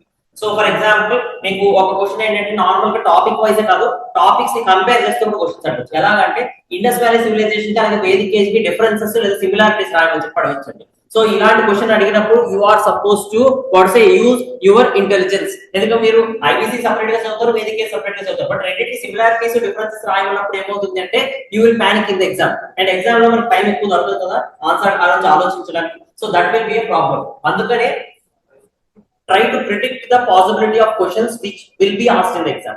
ఎగ్జామ్ లో ఎలాంటి క్వశ్చన్లు అడగచ్చు అని చెప్పి ప్రిడిక్ట్ చేసి ఐబీసీ సొసైటీ గురించి అడుగుతారా, ఐబీసీ రిలీజియన్ గురించి అడిగితే ఏం పాయింట్స్ అయ్యారు. సో రఫ్ గా కొన్ని పాయింట్స్ అనేవి మీ మైండ్ లో పెట్టుకొని ఉండండి ప్రతి టాపిక్ కి. ఆ టాపిక్ లో మీరు మైండ్ లో పెట్టుకున్న పాయింట్స్ మీద వాడు అడిగిన దాన్ని బట్టి you are suppose to build the answer based on that points. ఆ పాయింట్స్ మీద మీరు టాపిక్ మీద ఆన్సర్ అనేది బిల్డ్ చేయాల్సి ఉంటుంది. సో ఇలాగ రెడీ టు రిమెంబర్ పాయింట్స్ కొన్ని గుర్తుపెట్టుకుంటే ప్రతి టాపిక్ కి ఆన్సర్ వాడు క్వశ్చన్ ఎలా అడిగినా సరే ఆన్సర్ రాయడం it will be a very easy task. Right, so coming to the medieval India. So medieval India లో వద్దాం sir. So coming to the medieval India, this is the syllabus given for group 2. Okay, group 2 లో మనకి syllabus ఇచ్చారు. So first చూడండి, direct గా చూడ administrative system. medieval India లో ఎంత చెప్పాలంటే గ్రూప్ 1 కన్నా గ్రూప్ 2 కంటే సిలబస్ చాలా తగ్గించారండి. ఎందుకు అంటే హర్షవర్ధన తర్వాత మళ్ళీ ఏంటంటే మనకి చూసుకుంటే కనుక మల్టిపుల్ కింగ్డమ్స్ అన్న వెంటనే వస్తాయి. మనకి ఏన్షియంట్ కి మెడివల్ కి మధ్యలో ఏంటంటే ఒక నెగ్లెక్టెడ్ పార్ట్ ఉంది. ఏంటంటే early medieval period 750 to 1200. Okay, so ఇక్కడ మనకి ఏంటంటే హర్షవర్ధన తర్వాత మనకి గుర్జర్ ప్రతిహారాస్ అని, పాలాస్ అని, రాష్ట్రకూటాస్ అని 3 డైనాసిటీస్ వస్తాయి. ఈ 3 డైనాసిటీస్ వాళ్ళు కొట్టుకొని ఏంటంటే స్లోగా డిక్లైన్ అవుతారు. ఇక్కడ నుంచి ఏంటంటే వీళ్ళ ఫ్యూడేటరీస్ అన్న వాళ్ళు వాళ్ళ అథారిటీస్ స్ట్రెంథెన్ చేసుకుంటారు. ఈ పీరియడ్ లోనే మనకి రాజ్పుట్స్ అన్న వాళ్ళు రైజ్ అవుతారు. ఆ రాజ్పుట్ డైనాసిటీస్ చాలా ఉన్నాయి. ఓకే, సో ఈ రాజ్పుట్స్ అన్న వాళ్ళ గురించి మనకి ఎక్కడా కూడా సిలబస్ లో లేదు. యాక్చువల్ చెప్పాలి సిలబస్ లో ఇవ్వలేవు. గ్రూప్ 1 కి ఇవ్వలేదు, గ్రూప్ 2 కి ఇవ్వలేదు. So that is one area where you are being saved. Right, so early medieval period లోనే మనకి బిగినింగ్ అంటే ఇస్లామిక్ ఇన్వేషన్స్ రాకముందే మనకి పల్లవాస్ డిక్లైన్ అయ్యారు, చోళాస్ అన్న వాళ్ళు వచ్చారు. బట్ గ్రూప్ 2 లోకి వచ్చేసరికి మీరు చూసుకుంటే కనుక ఎక్స్క్లూజివ్ గా చోళాస్ యొక్క అడ్మినిస్ట్రేటివ్ సిస్టమ్ గురించి మనకి క్వశ్చన్ అనేది అడిగారు. రైట్, ఎక్స్క్లూజివ్ గా చోళాస్ యొక్క అడ్మినిస్ట్రేటివ్ సిస్టమ్ గురించి క్వశ్చన్ అడిగారు. సో ఈ అడ్మినిస్ట్రేటివ్ సిస్టమ్ అనేది ఏంటంటే మెయిన్లీ చాలా ఇంపార్టెంట్. 1 కి as well as 2 కి కూడా రెండింటికి ఇది ఇంపార్టెంట్. ఫాలోడ్ విత్ 1 కి ఎక్స్ట్రాగా ఇక్కడ ఏమొస్తుంది అంటే మీకు చోళాస్ యొక్క పొలిటికల్ హిస్టరీ అలాగే కల్చరల్ హిస్టరీ ఆస్పెక్ట్ అనేది మనకు వస్తుంది. ఇక్కడ ఓన్లీ చోళా అడ్మినిస్ట్రేటివ్ సిస్టమ్ అనేది ఏంటంటే లోకల్ గవర్నమెంట్ గురించి అక్కడ టర్మినాలజీస్ ఉంటాయి. ఊరు అంటే ఏంటి, సభ అంటే ఏంటి, నగరం అంటే ఏంటి, ఇలా కొన్ని ఏంటంటే ఆస్పెక్ట్స్ మనకి ఇంపార్టెంట్ ఉన్నాయి చోళాస్. అలాంటివి మనం చూసుకోవాల్సి ఉంటుంది. మెయిన్ టర్మినాలజీస్ రిలేటెడ్ గా ఇక్కడ క్వశ్చన్ రావడానికి హై పాసిబిలిటీ గ్రూప్ 2 లో. 1 లోకి వచ్చేసరికి ఏంటంటే ఓవరాల్ గా చోళాస్ మీద క్వశ్చన్ రావడానికి there is a huge possibility. Why? Because Cholas have been in use in the recent past. Right? So this is with respect to the Cholas. Next, coming to the syllabus. So 1 కి 2 కి differentiations అలాగే notice చెప్పుకున్నాం కదా. Next వచ్చేసరికి ఏంటంటే medieval period లో Delhi sultanate. So Delhi sultanate అన్నది ఏంటంటే మనకి first topic which is given in the syllabus. So Delhi sultanate కి ముందు మీకు చెప్పాను కదా ఇన్వేషన్, ముస్లిం ఇన్వేషన్స్ అవుతాయి. ఆ ఇన్వేషన్స్ గురించి కూడా మనకి సిలబస్ లో మెన్షన్ చేయలేదు. అంటే మొహమ్మద్ గజ్నీ, మొహమ్మద్ ఘోరీ వీళ్ళు వచ్చిన తర్వాత మనకి ఢిల్లీ సల్తనత్ స్టార్ట్ అవుతుంది. So this is the time period. These are some of the dynasties which ruled in the Delhi sultanate. North India or ఢిల్లీని రూల్ చేసిన డైనాసిటీ, క్యాపిటల్ కింద రూల్ చేసిన డైనాసిటీస్ అంటే mainly Delhi sultanate. These 5 dynasties are there, right. So ఈ dynasties లో వచ్చిన rulers political history అనేది చదవాలి. పొలిటికల్ హిస్టరీ కాకుండా ఇంకా ఏం చదవాలి అంటే ఢిల్లీ సల్తనత్ టైంలో సొసైటీ ఎలా ఉంది, ఆ టైంలో ఎకనామిక్ కండిషన్స్ ఎలా ఉన్నాయి, ఆ టైంలో కొన్ని కల్చరల్ కండిషన్స్ ఎలా ఉన్నాయి. సో కల్చరల్ కండిషన్స్ వచ్చేసరికి అంటే మనం చెప్పుకున్నాం కదా రిలిజియన్ అండ్ ఫిలాసఫీ. సో భక్తి మూవ్మెంట్, సూఫీ మూవ్మెంట్ అన్నవి మనకి సిలబస్ లో ఉంది. సో ఇక్కడ మనకి ఏంటంటే ఈ భక్తి మూవ్మెంట్, సూఫీ మూవ్మెంట్ అనేది 2 phases లో it is there. Actually it happened during or it went on from Delhi sultanate up to Mughal period వరకు కూడా వెళ్ళింది మనకి. సో అలా మనకి ఏంటంటే భక్తి మూవ్మెంట్, సూఫీ మూవ్మెంట్ అనేది మనకి religious point of view important. అది సపరేట్ టాపిక్ కింద ఇచ్చారు మనకి ఎగ్జామ్ లో, రైట్. సో అలాగే next art and architecture. Delhi sultanate art and architecture అనేది ఏంటంటే ఇంపార్టెంట్. అంటే ఇన్ఫర్మేషన్ పాయింట్ ఆఫ్ వ్యూ లో మెయిన్స్ కి రాయడానికి ఏంటంటే మనకి ఇన్ఫర్మేషన్ తక్కువ ఉన్నప్పటికీ కూడా ఏంటంటే మెయిన్స్ లో దీని మీద క్వశ్చన్ అడగడానికి పాసిబిలిటీ ఉంది. అండ్ ఈ ఆర్ట్ అండ్ ఆర్కిటెక్చర్ పార్ట్ లో మనం ఏంటంటే ఒక్కొక్క డైనాసిటీలో అంటే ఒక్కొక్క స్టైల్ లేదంటే ఒక్కొక్క రూలర్స్ కొన్ని రూలర్స్ ఏంటంటే కొన్ని మాన్యుమెంట్స్ కట్టించారు. అలాగే ఒక్కొక్కరికి ఏంటంటే ఒక యూనిక్నెస్ ఉంది. అవన్నీ కూడా ఏంటంటే we are suppose to right remember. ఆ ఆర్ట్ అండ్ ఆర్కిటెక్చర్ పాయింట్ లో ప్రిలిమ్స్ లో మనకి ఎక్కువ మైలేజ్ క్వశ్చన్స్ అనేవి లేదా ఎక్కువ పాసిబిలిటీ క్వశ్చన్స్ అనేవి రావడానికి స్కోప్ ఉన్న area art and architecture. Political history కన్నా ఆర్ట్ అండ్ ఆర్కిటెక్చర్ మీద ఫోకస్ అనేది ఎక్కువ ఉంటుంది. అండ్ రూరల్ స్పెసిఫిక్ కూడా కొంతమంది ఇంపార్టెంట్ ఉంటారు. అందరివి చదవాలి, బట్ పర్టికులర్ గా ఈ ఏరియాస్ నుంచి వీళ్ళ మీద క్వశ్చన్లు అడుగుతారు అన్నటువంటి ఏరియాస్ అనేవి ఉన్నాయి ఢిల్లీ సల్తనత్. ఏంటి అంటే first of all slave dynasty. అందులో మనకి ఇద్దరు ఇంపార్టెంట్ బాగా. కుతుబుద్దీన్ ఐబక్ ఎలాగ ఇంపార్టెంట్ అంటే కుతుబుద్దీన్ ఐబక్ కాకుండా నెక్స్ట్ ఏంటంటే ఇల్తుత్మిష్ అని చెప్పి ఒక రూలర్ ఉంటాడు, అలాగే బాల్బన్ అని చెప్పి ఒక రూలర్ ఉంటాడు. వీళ్ళిద్దరి మీద క్వశ్చన్లు వస్తాయి పొలిటికల్ హిస్టరీ నుంచి. Slave dynasty. అలాగే ఖిల్జీ డైనాసిటీ వచ్చింది. ఈ ఖిల్జీ డైనాసిటీలో మెయిన్ గా ఉన్న ఇంపార్టెంట్ పర్సన్ ఎవరంటే అలావుద్దీన్ ఖిల్జీ. ఏం చేసినా ఈయన చేసిందే మొత్తం అంతా కూడా. జలాలుద్దీన్ ఖిల్జీ ఉన్నాడు కానీ సిగ్నిఫికెంట్ ఈవెంట్స్ అనేవి ఒకటో రెండో ఉన్నాయి. సో అలావుద్దీన్ ఖిల్జీ మీదే క్వశ్చన్ వస్తుంది కంపల్సరీగా. ఆల్రెడీ మార్కెట్ రిఫార్మ్స్ గురించి క్వశ్చన్ అడిగాడు. ప్రైసెస్ ఆఫ్ ద కమోడిటీస్ ని ఎందుకు కంట్రోల్ చేయాలనుకున్నాడు అని చెప్పి what's I think so in 2016 of group 2 prelims there was a question, right. So అలా మనకి ఏమవుతుంది ఖిల్జీ డైనాసిటీలో అలావుద్దీన్ ఖిల్జీ ఇంపార్టెంట్. అలాగే తుగ్లక్ డైనాసిటీలో మొహమ్మద్ బిన్ తుగ్లక్, ఫిరోజ్ షా తుగ్లక్ వీళ్ళిద్దరు ఇంపార్టెంట్. సయ్యద్ డైనాసిటీ పొలిటికల్ గా ఉంది అని చెప్పడానికి చెప్తాం కానీ బట్ ఇక్కడ ఈ డైనాసిటీ మీద క్వశ్చన్ అనేది చాలా వరకు వి డోంట్ సీ. చదవాలి, మన ఎగ్జామ్ అడుగుతారేమో మనకు తెలియదు, బట్ ఏంటంటే insignificant, but you are still suppose to read. Next అలాగే లోధి డైనాసిటీ. ఈ లోధి డైనాసిటీ దగ్గరకు వచ్చేసరికి అంటే Sikandar Lodi becomes important and Lodi style of architecture. ఇది మన ఆర్ట్ అండ్ ఆర్కిటెక్చర్ కవర్ చేస్తాం. సో డబుల్ డోమ్స్ అని అంటే వీళ్ళు ఇంట్రడ్యూస్ చేస్తారు లోధి డైనాసిటీ. ఇక్కడ ఉన్న డైనాసిటీస్ లో మొత్తం 4 డైనాసిటీస్ టర్క్స్. అలాగే లోధిస్ వచ్చేసరికి అఫ్ఘన్స్. సో ఇలా చిన్న చిన్న కొన్ని ఫ్యాక్ట్స్ అనేవి ఏంటంటే మనకి గుర్తుండాల్సి ఉంటుంది. అండ్ ఎక్స్ట్రా మనకి గ్రూప్ 1 లో ఉన్న సిలబస్ ఏంటి అన్నది మీరు చూస్తే కనుక if you can see here Vijayanagara empire. మనకి దీంట్లో విజయనగర, బహమనీస్, కాకతీయాస్ ఏంటంటే మనకి వాట్స్ సిలబస్ లో ఏంటి గ్రూప్ 2 లో ఇవ్వలేదు.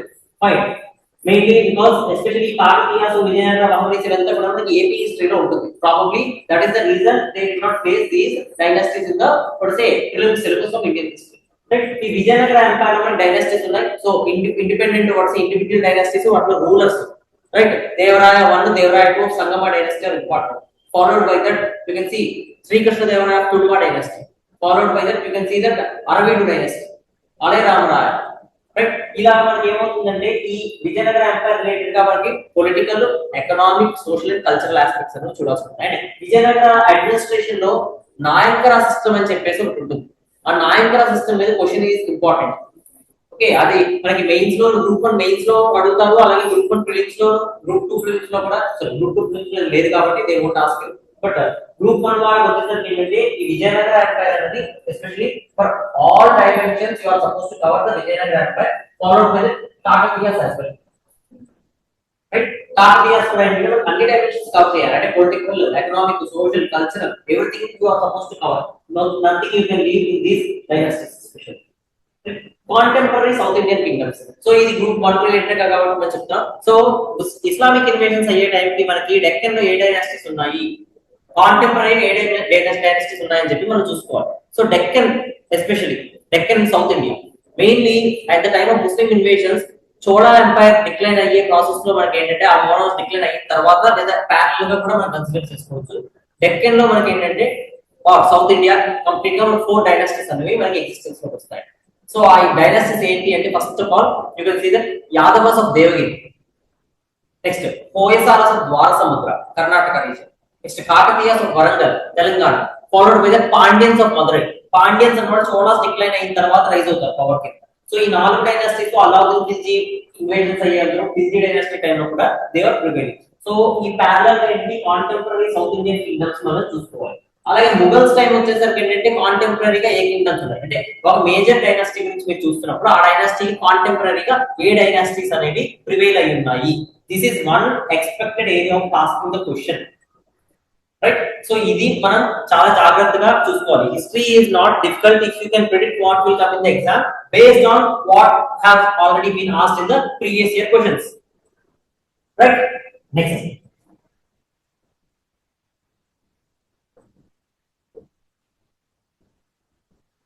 followed by this again Mughal Empire. Mughal Empire లో వచ్చేసరికి ఏంటంటే you can see that especially 1526 to 1707 rulers achievements అంటే బాబర్, హుమయూన్, తర్వాత ఇంకా Akbar, Jahangir, Shahjahan and Aurangzeb. More or less ఇది మనకి ఏంటంటే Delhi sultanate of Mughal empire is same for both group 1 and 2. ఎక్స్ట్రాగా మనకి ఏమిటంటే ఇక్కడ చూసుకునేసరికి ఏంటంటే చెప్పాం కదా ముఘల్ అడ్మినిస్ట్రేషన్ అనేది ఇంపార్టెంట్ అవుతుంది. ఏన్షియంట్ లో మౌర్యన్ అడ్మినిస్ట్రేషన్, గుప్తా అడ్మినిస్ట్రేషన్ ఎంత ఇంపార్టెంట్, ఇక్కడికి వచ్చేసరికి ముఘల్ అడ్మినిస్ట్రేషన్ అలాగే ఢిల్లీ సల్తనత్ అడ్మినిస్ట్రేషన్ టర్మ్స్ ఉంటాయండి.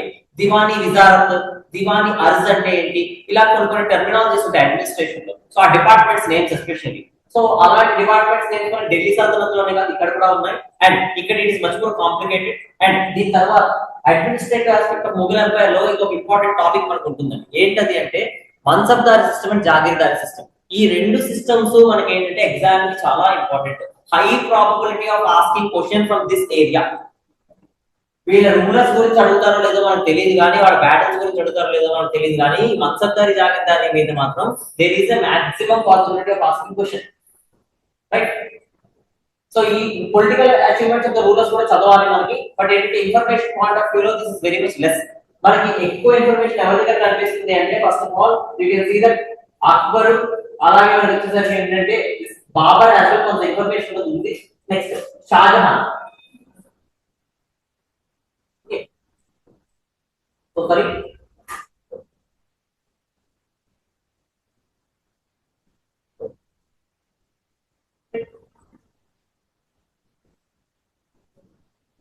ఔరంగజేబ్.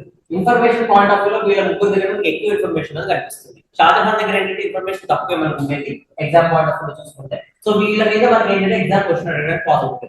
ఈ జహంగీర్ కి అలాగే షాజహాన్ కి ఉన్న టైంలో యూనిక్నెస్ ఏంటి అంటే ఫర్ ఎగ్జాంపుల్ జహంగీర్ టైంలో బాగా పాపులర్ ఏంటి అంటే పోర్ట్రేట్ పెయింటింగ్స్ అన్న బాగా ఫేమస్ అవుతాయి. అలాగా ప్రతి రూలర్ కి కొన్ని సిగ్నిఫికెంట్ యూనిక్ అచీవ్మెంట్స్ అనేవి ఉంటాయండి. ఆ యూనిక్ అచీవ్మెంట్స్ అన్నవి ఏంటంటే మనం మర్చిపోకూడదు, అంటే మెమరైజ్ చేసుకోవడంలో we should not feel difficulty.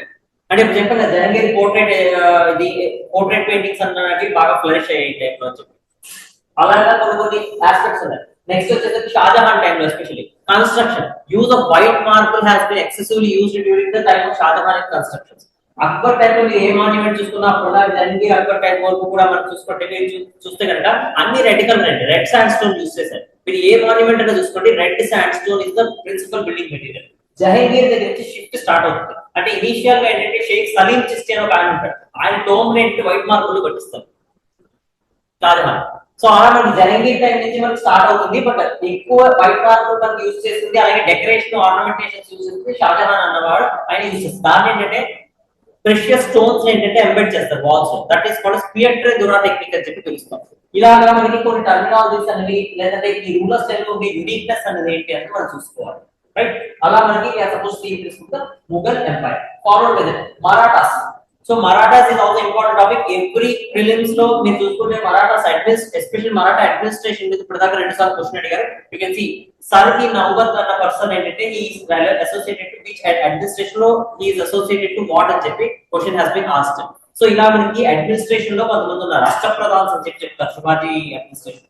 So అలా మనకి కొంతమంది ఉన్నారండి, వాళ్ళు టర్మినాలజీస్ అనేవి ఏంటంటే వాళ్ళు ఎవరిని ఏమేమని పిలుస్తారని చెప్పి వీఆర్ సపోజ్ టు రిమెంబర్. ఒక క్వశ్చన్ అయితే ఇక్కడ నుంచి గ్యారంటీ వస్తుంది. అండ్ ఇప్పుడు దాకా political history of Chhatrapati Shivaji of Sambhaji question అడగలేదు. సో ఈ మధ్య కాలంలో మీరు చూసుకుంటే there is a movie called Sambhaji Maharaj మీద there was a movie. So ఇప్పుడు లైమ్ లైట్ లో ఉంది కాబట్టి సంభాజీ రిలేటెడ్ గా కానీ, లేదంటే ఔరంగజేబ్ రిలేటెడ్ గా కానీ, ఛత్రపతి శివాజీ మహారాజ్ రిలేటెడ్ గా కానీ there can be questions. Right, Marathas నుంచి ఇప్పటిదాకా అంటే కొన్ని ఏరియాస్ నుంచి ఇంకా ఇప్పటిదాకా ఎంపీసీ క్వశ్చన్స్ టచ్ చేయలేదు. సో అలాంటి ఏరియాస్ నుంచి క్వశ్చన్స్ రావడానికి పాసిబిలిటీ ఉంది, especially political history of Shivaji. Right, so these are things which we are suppose to focus. ఇక్కడ మరాఠాస్ ఎప్పటి నుంచి ఎప్పటి వరకు 1674 కరోనేషన్ ఆఫ్ శివాజీ మహారాజ్. అక్కడి నుంచి మనం చూసుకుంటే పేష్వా రూల్ డిక్లైన్ అయ్యేంత వరకు 1818 లో థర్డ్ ఆంగ్లో మరాఠా వార్ అవుతుంది, 1817 నుంచి 1818 వరకు. అలా అయ్యేంత వరకు కూడా ఏంటంటే Peshwa rule was there at that point of time. Shahu తర్వాత you can see that especially Peshwa rule started under Bajirao one. Especially ముందే ఉంటుంది, బట్ ఏంటంటే మనకి Balaji Vishwanath was first Peshwa, followed by that Bajirao was next Peshwa. ఈ Bajirao was parallel or contemporary to Shahu Maharaj. Right, after Shahu did not have any successors, పిల్లలు లేరండి. ఆయన తర్వాత వచ్చేసరికి మీరు చూసుకుంటే you can see that particularly Peshwa rule అనేది ఏంటంటే స్టార్ట్ అవుతుంది. అంటే Peshwa started to rule in the name of Chhatrapati Shivaji Maharaj. ఇలాగా ఈ రూల్ అనేది 1818 వరకు కంటిన్యూ అవుతుంది. థర్డ్ ఆంగ్లో మరాఠా వార్ తో Peshwa rule of the Maratha supremacy has shattered completely. Right, next so చెప్పుకున్నాం కదా, ఆల్రెడీ మీరు చెప్పారు religious conditions. Bhakti and Sufi movement మనకి మెడివల్ ఇండియాలో స్టార్ట్ అవుతుంది. Throughout the medieval India up to Mughal empire it continue. ఇందులో మనకి ఏంటంటే ఫిలాసఫర్స్, వేదాంతిక్ ఫిలాసఫర్స్ అంటే ఆదిశంకరాచార్య, రామానుజాచార్య కొంతమంది ఉన్నారు. వీళ్ళ గురించి వీళ్ళ ఐడియాలజీ గురించి చదవాలి. డైరెక్ట్ గా మీకు ఈజీ క్వశ్చన్ అడిగితే వాళ్ళ ఫిలాసఫీస్ ఎవరెవరు ఏ ఫిలాసఫీ ఇచ్చారు. అలాగే నెక్స్ట్ ఏంటంటే సూఫీస్ దగ్గరకు వచ్చేసరికి వాళ్ళ ఆర్డర్స్ ఉంటాయండి, సిల్సిలాస్ అని చెప్పి పిలుస్తాం. ఈ సిల్సిలాస్ అన్నవి ఏంటంటే రిలీజియస్ ఆర్డర్స్. అంటే సూఫీజం లో రకరకాల స్ప్లింటర్ గ్రూప్స్, డిఫరెంట్ ఐడియాలజీస్ తో డిఫరెంట్ గ్రూప్స్ ఉన్నాయి. సో ఈ గ్రూప్స్ లో ఫౌండర్స్ ఎవరు, అలాగే ఇంపార్టెంట్ సెయింట్స్ ఎవరు, ఇంతవరకు ఉంటుంది. అలాగే మనకి సిమిలారిటీస్ బిట్వీన్ భక్తి మూవ్మెంట్ అండ్ సూఫీ మూవ్మెంట్ అన్నది కూడా మనం చూసుకోవాల్సి ఉంటుంది. క్వశ్చన్ అలా అడిగితే ఇట్ విల్ బి డిఫికల్ట్. భక్తి మూవ్మెంట్ కి సూఫీ మూవ్మెంట్ కి సిమిలారిటీస్ ఉన్నాయి, డిఫరెన్సెస్ ఉన్నాయి, అవి మనం హైలైట్ చేసుకోవాలి ఎగ్జామ్ లో. రైట్, గ్రూప్ 1 మెయిన్స్ రాసే వాళ్ళకి ఏంటంటే this is a compulsory question. Right, ఇది కాకుండా మనకి ప్రిలిమ్స్ లోకి వచ్చేసరికి ఇంకొక ఇంపార్టెంట్ విషయం ఏంటి అంటే వీళ్ళ ఫిలాసఫీస్ గురించి డీప్ గా వెళ్ళి ఎంసీక్యూ అడిగితే it will be a bit difficult. So independent గా ఒక్కొక్క ఫిలాసఫర్ ఏం ఫిలాసఫీ చెప్పారు అంటే వేదాంతిక్ ఫిలాసఫర్స్ దగ్గర ఈ ప్రాబ్లం వస్తుంది. సగుణ భక్తి, నిర్గుణ భక్తిలో సెయింట్స్ వస్తారు. ఆ సెయింట్స్ దగ్గరకు వచ్చేసరికి వాళ్ళు ఏ గాడ్స్ ని వర్షిప్ చేసేవాళ్ళు, వాళ్ళు ఏ రీజియన్ లో ఉన్నారు. ఫర్ ఎగ్జాంపుల్ తుకారాం, ఏక్నాథ్, జ్ఞానేశ్వర్ వీళ్ళందరూ మహారాష్ట్రియన్ రీజియన్ లో. Lalla was a bhakti saint in Gujarat and Mirabai in Rajasthan, Tulsidas in UP. ఇలాగ మనకి ఏంటంటే వాళ్ళు ఏ రీజియన్స్ లో ఉన్నారు, వాళ్ళు రాసిన వర్క్స్ ఏంటి, ఇలా డిఫరెంట్ ఇన్ఫర్మేషన్ ఉన్నది ఏంటంటే మనకి ఆ భక్తి సెయింట్స్ గురించి చూసుకోవాల్సి ఉంటుంది. అది ఈజీయే, వాటి మీద క్వశ్చన్ అడుగుతారు. బట్ వేదాంతిక్ ఫిలాసఫీస్ అంటే ఆదిశంకరాచార్య అద్వైత ఫిలాసఫీ, విశిష్టాద్వైత అంటే ఏంటి, వీటి రిలేటెడ్ గా ఏమైనా ఎంసీక్యూ అడిగితే మాత్రం మీరు దొరుకుతారు ఈజీగా. క్వశ్చన్ కెన్ గో రాంగ్, ఎందుకంటే this is the most neglected area. Next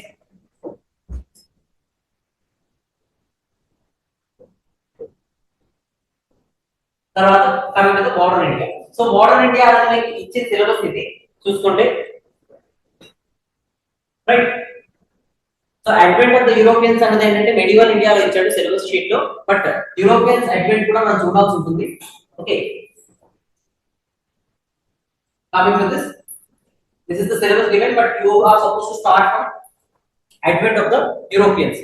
so advent of the Europeans అనేది మీరు చూసిన తర్వాత అడ్వెంట్ ఆఫ్ ద యూరోపియన్స్ అనేది మీరు చూసిన తర్వాత అంటే పోర్చుగీస్, డచ్, బ్రిటిష్ వీళ్ళందరూ వచ్చారు కదా, వాళ్ళందరూ వచ్చిన తర్వాత వాళ్ళు ఇండియాలో ఏం చేశారు, వాళ్ళ యాక్టివిటీస్ ఏంటి అనేది we are suppose to see the advent of the Europeans. అసలు వాళ్ళందరూ ఇండియాకి ఎందుకు వచ్చారు, right, these are the things which you are suppose to cover in this area. This is purely preliminary oriented. ఇక్కడ నుంచి గ్రూప్ 1 కానీ అండ్ గ్రూప్ 2 కానీ ఏంటంటే మనకి నార్మల్ గా మెయిన్స్ లో క్వశ్చన్స్ అడగడానికి పాసిబిలిటీ లేదు. రైట్, గ్రూప్ 1 మెయిన్స్ లో కూడా క్వశ్చన్ అడగండి advent of the Europeans. Right, so అది purely prelims related area.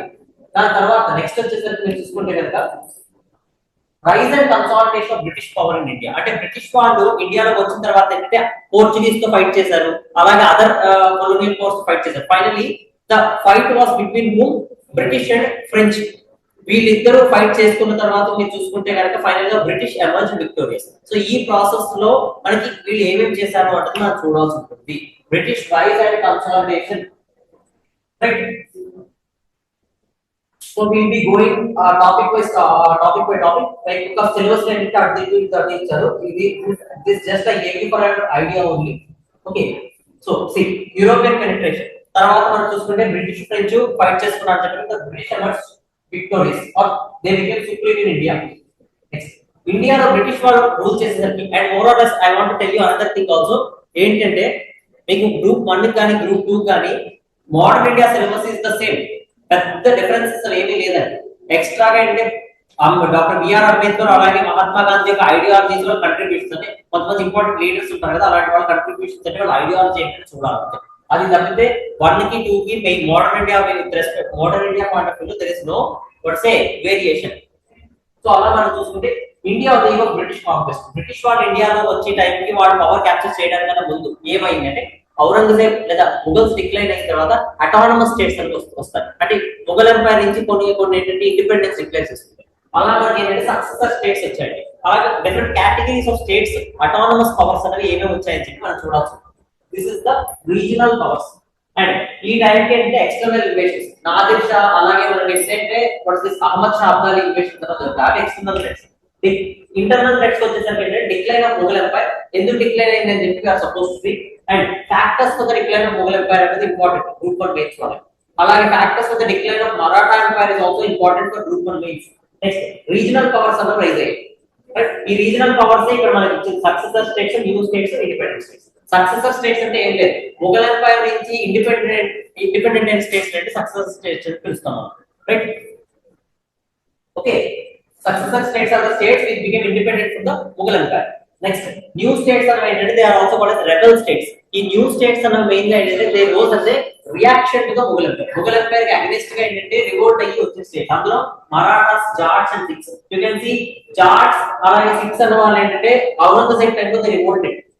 And you know that Aurangzeb also executed 2 Sikh gurus which created bitter rivalry. Sorry, Jahangir time of Sikh guru was executed, followed by that during the time of Aurangzeb also 1 Sikh guru was executed. So the relation between the Mughals and the Sikhs turned very bitter over a period of time.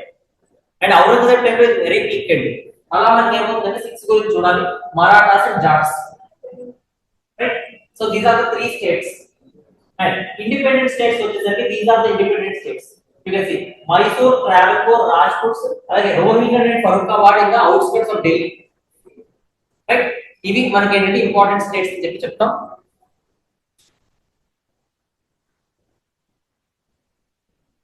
Right, next.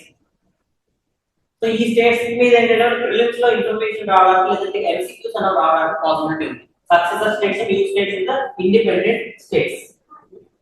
And later Mughals లో కొంతమంది ఉన్నారండి.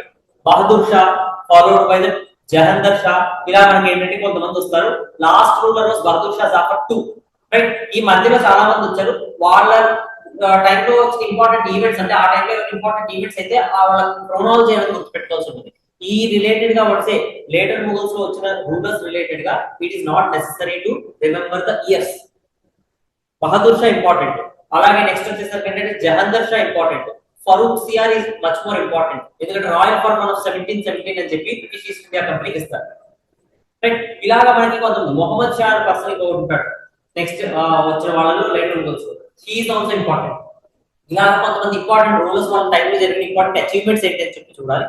ఇది కాకుండా next ఏంటంటే ఈ rulers గురించి already group 1 లోనే group 1 లో you can see that chronology has been asked. Arrange the following later Mughal rulers in the chronological order. So order మాత్రమే చాలు, ఇయర్స్ అక్కర్లేదు. సో ఎగ్జామ్ లో ఏంటంటే క్వశ్చన్ ఎలా అడుగుతున్నాడు అని చూసుకొని we are suppose to read the information. Next, British conquest of Bengal. So battle of Plassey, battle of Buxar. Bengal లో ఎవరెవరు నవాబ్స్ వచ్చారు, అందులో వీళ్ళు బ్రిటిష్ వాళ్ళు ఏం చేశారు, ఎలాగ బెంగాల్ క్యాప్చర్ చేశారు. So finally the independence of Bengal ended with 1765 treaty of Allahabad after the battle of Buxar. So ఇలా మన బ్రిటిష్ కాంక్వెస్ట్ అలా జరిగింది. Next followed by the Anglo Mysore wars. అంటే ఇండిపెండెంట్ స్టేట్స్ చెప్పుకున్నాం కదా, Mysore at the time was being ruled by Hyder Ali. So వీళ్ళ dominance ని suppress చేయడానికి British and Mysore was in constant warfare. And unfortunately Mysore, Marathas and Nizam of Hyderabad state కూడా అప్పుడు ఫామ్ అవుతుంది. సో వీళ్ళ ముగ్గురు కూడా ఏంటంటే they use to fight one among the other. So వీళ్ళ ముగ్గురు మధ్యలో యూనిటీ లేకపోవడం వల్ల మీకు ఏం జరిగిందంటే British took advantage of this enmity between this three states. And finally ఒకళ్ళతో ఒకళ్ళకి తెలియకుండా ట్రీటీస్ చేసుకోవడము, ఒకళ్ళకి అగెన్స్ట్ గా ఫైట్ చేసే వాళ్ళతో ఇంకొకరితో ట్రీటీ చేసుకోవడం, ఇలా చేసుకుంటే మూడు పవర్స్ ఒకటి Mysore, Marathas, Nizam they have subordinated. Nizam అన్న వాడు అంటే సబ్సిడరీ అలయన్స్ ట్రీటీ సైన్ చేస్తాడు, ఆయన నిజాం తరఫున వార్కి వెళ్ళలేదు. బట్ మరాఠాస్, మైసూర్ అంటే ఏంటంటే they are powerful states military, right? Military point of view లో పవర్ఫుల్ స్టేట్స్ అవ్వడం వల్ల ఏంటంటే వీళ్ళిద్దరితో కూడా ఏంటంటే వార్స్ కి వెళ్ళారు. అలాగే Anglo Sikh wars. So Sikh state కూడా ఉండేది మనకి అండర్ మహారాజా రంజిత్ సింగ్. రంజిత్ సింగ్ ఉన్నంత వరకు కూడా ఏంటంటే the state is very powerful, but by the end of Ranjit Singh's tenure, Sikh state became weak and internal rivalries start avadamto ఏంటంటే సిక్ వార్స్ అన్న కూడా జరిగాయి. They wanted to bring this territory under their control. Next, administrative and economic policies. So British వాళ్ళు వచ్చిన తర్వాత administrative and economic policies లో ఏమేమి చేశారు అని చెప్తే కనుక మీరు చూసుకుంటే you can see this is the policy. ఇది ఇక్కడ నుంచి ఏంటంటే మనకి చదివే అప్రోచ్ అనేది కొంచెం డిఫరెంట్ గా స్టార్ట్ అవుతుంది. అంటే ఈ బెంగాల్ కాంప్లెక్స్ తర్వాత నుంచి ఈ మైసూర్ వార్స్, మరాఠా వార్స్ ఇవన్నీ ఎందుకు అంటే మీరు చూస్తే కనుక ఇక్కడ మీరు ఏంటంటే వార్స్ చదువుతున్నారు, దీని తర్వాత అడ్మినిస్ట్రేటివ్ అండ్ ఎకనామిక్ పాలసీస్, ఈ ring fence policy, subsidiary alliance doctrine of floods చదువుతారు, దీని తర్వాత ల్యాండ్ రెవెన్యూ పాలసీస్ చదువుతారు. Why are you reading the land revenue policy after the administrative and economic policies? Land revenue policy ఎందుకు చదువుతున్నారు basic గా? ఇప్పుడు దీని తర్వాత చదువుతున్నారంటే ముందు దానికి ఏదో లింక్ ఉండాలి కదా, ఆ లింక్ లేకపోతే మీకు ఏమవుతుంది, వాట్ విల్ హ్యాపెన్? గుర్తుపెట్టుకోవడం ప్రాబ్లం అవుతుంది. So I will try to give you that link. ఈ పాలసీ దీని తర్వాత ఎందుకు చదువుతున్నారు అంటే I will try to give you the link. Okay, so this is the problem.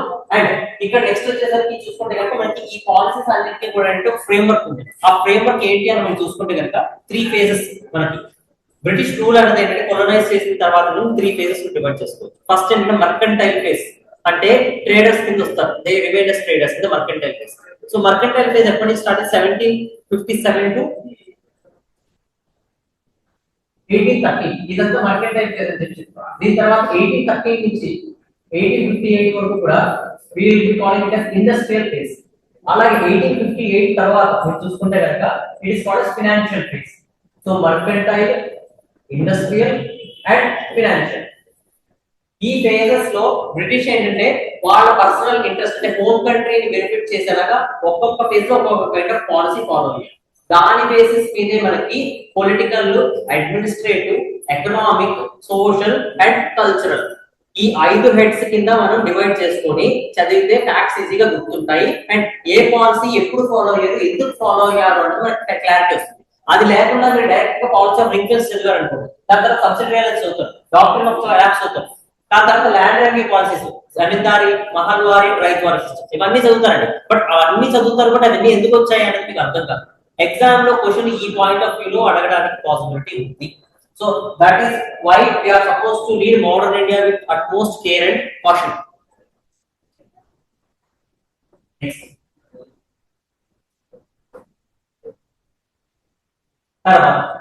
So మనకి గ్రూప్ 2 లో వచ్చేసరికి ఏమవుతుందండి, peasant movements, tribal revolts, civil appraisals. ఈ టాపిక్ అనేది ఏంటంటే గ్రూప్ 2 లో మెన్షన్ చేయలేదు, ఓన్లీ గ్రూప్ 1 కి మాత్రమే ఉంది. Right, out break of 1857 revolt అయితే మాత్రం రెండింటికి ఉంది. అలాగే సోషల్ రిలీజియస్ రిఫార్మ్ మూవ్మెంట్స్ కూడా మనకి ఏంటంటే రెండింటిలోనూ ఉంటాయి. రైట్, దాని తర్వాత ఇవన్నీ కూడా ఏంటంటే మనం చూసుకోవాల్సి ఉంటుంది. ఇవి రెండు చాలా ఇంపార్టెంట్ టాపిక్స్, ఎస్పెషల్లీ 1 కి 2 కి. Compulsory question for social religious reform movements. Next ఈ విధంగా అవుతుంది అంటే ఐఎన్సీ అంటే మోడరేట్స్ టైంలో మనకి ఏం జరిగింది అనేది చూడాలి. సో ఐఎన్సీ అనేది ఫామ్ అయింది కదా, ఐఎన్సీ ఎందుకు ఫామ్ అయింది, ఎలా ఫామ్ అయింది, these things we are suppose to. Next 1885 నుంచి 1905, ఇక్కడ నుంచి 1905 టు 19 ఉంటే ఎక్స్ట్రీమిస్ట్ ఎరా అనేది స్టార్ట్ అవుతుంది. ఎక్స్ట్రీమిస్ట్ అంటే మెయిన్ గా ఏంటంటే those who did not agree with the ideology of the moderates. Moderates ఏంటంటే ప్రో బ్రిటిష్ గా బిహేవ్ చేస్తున్నారు అని చెప్పి కొంతమంది యూత్ అన్నవాడు ఎజిటేట్ చేస్తారు. They emerged as extremists. So ఈ ఎక్స్ట్రీమిస్ట్ వచ్చిన తర్వాత లేదా ఎక్స్ట్రీమిస్ట్ పీరియడ్ లో మనకి ఏమవుతుంది అంటే you can see the different events took place. అలా జరిగిన దాంట్లో first partition of Bengal, next followed by the Muslim League అనేది క్రియేట్ అవుతుంది. ఈ ఈవెంట్స్ అన్ని స్వదేశీ మూవ్మెంట్ ఇవన్నీ కూడా అంటే 1/2 we are suppose to go through the what's a in detail. So factual point of view లో అలాగే group one mains point of view లో రెండు ఆస్పెక్ట్స్ కూడా మనం కవర్ చేయాల్సి ఉంటుంది. నెక్స్ట్ వచ్చేసరికి ఎక్స్ట్రీమిస్ట్ అంటే 2 కేటగిరీస్ ఉంటాయండి మనకి. మోడర్న్ ఇండియాలో ఫ్యాక్ట్స్ అంటే కాన్స్పిరసీ కేసెస్ అని వస్తాయి. అంటే కొంతమంది బ్రిటిష్ వాళ్ళని అసాసినేట్ చేయడం లేదా చంపడానికి ట్రై చేస్తారు. వాటిని we will be calling it as conspiracy cases. ఆ conspiracy cases are important for prelims of both group 1 and 2. So ఇవి ఎందుకు వచ్చాయి అంటే మనకి ఎక్స్ట్రీమిస్ట్ లో ఏంటంటే 2 కేటగిరీస్ ఉంటాయి. అందులో ఎవరంటే ఫస్ట్ వచ్చిన బ్రాంచ్ ఏంటి అంటే militant nationalism. They will try to create what say negative opinion with respect to the government. They are trying to poison the minds of the people against the government. British Indian government ఏదైతే ఉందో వాళ్ళకి against గా ఏంటంటే ప్రచారం చేస్తారు militant nationalism స్కూల్లో అన్నమాట. వీళ్ళ ఏంటంటే వీళ్ళ ఎఫర్ట్స్ అనేవి ఏంటంటే స్లోగా ఏంటంటే ఫెయిల్ అవుతాయి. అంటే వీళ్ళందరూ అరెస్ట్ చేసి పడేస్తారు ఎక్స్ట్రీమిస్ట్ ఐఎన్సీ నుంచి బయటకు వెళ్ళిపోయిన తర్వాత. సో ఇక్కడ మనకి ఏమవుతుందంటే రెవల్యూషనరీ టెర్రరిజం అన్న ఒక కొత్త బ్రాంచ్ అనేది పుడుతుంది. అంటే వీళ్ళ ఐడియాలజీ ఏంటి, they wanted to create fear in the minds of British by killing some British officials or important persons. అలా చేస్తే బ్రిటిష్ వాళ్ళు ఇండియా వదిలేసి వెళ్ళిపోతారు. సో ఇలా 2 ideologies militant nationalism, revolutionary terrorism. Group 1 కి వచ్చేసరికి ఏంటంటే దీనికి రీజన్స్ ఏంటి, దీని ఇంపాక్ట్ ఎలా ఉంది, రెవల్యూషనరీ టెర్రరిజం కి కాజెస్ ఏంటి, దాని ఇంపాక్ట్ ఎలా ఉంది, ఇలాగే కొన్ని ఆస్పెక్ట్స్ అనేవి చూడాల్సి ఉంటుంది. Right, next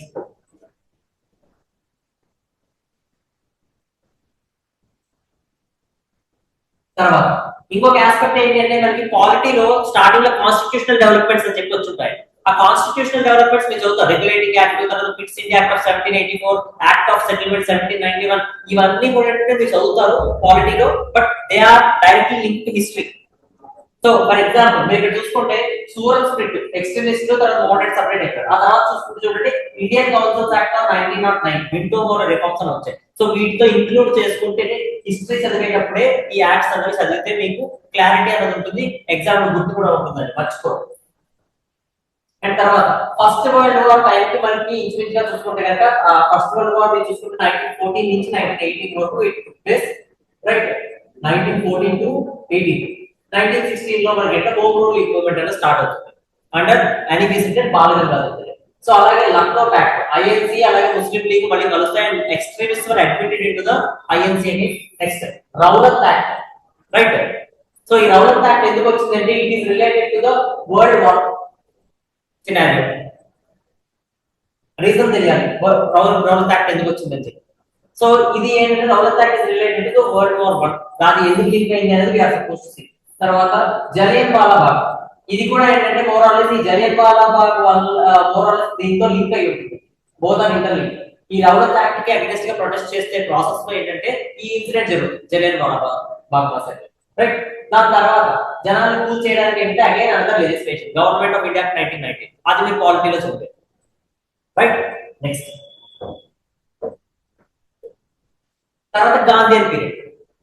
Gandhian period, so Gandhian period లో వచ్చేసరికి అంటే గాంధీజీ వచ్చిన తర్వాత ఫ్రీడమ్ స్ట్రగుల్ లో చాలా ఈవెంట్స్ జరిగాయి.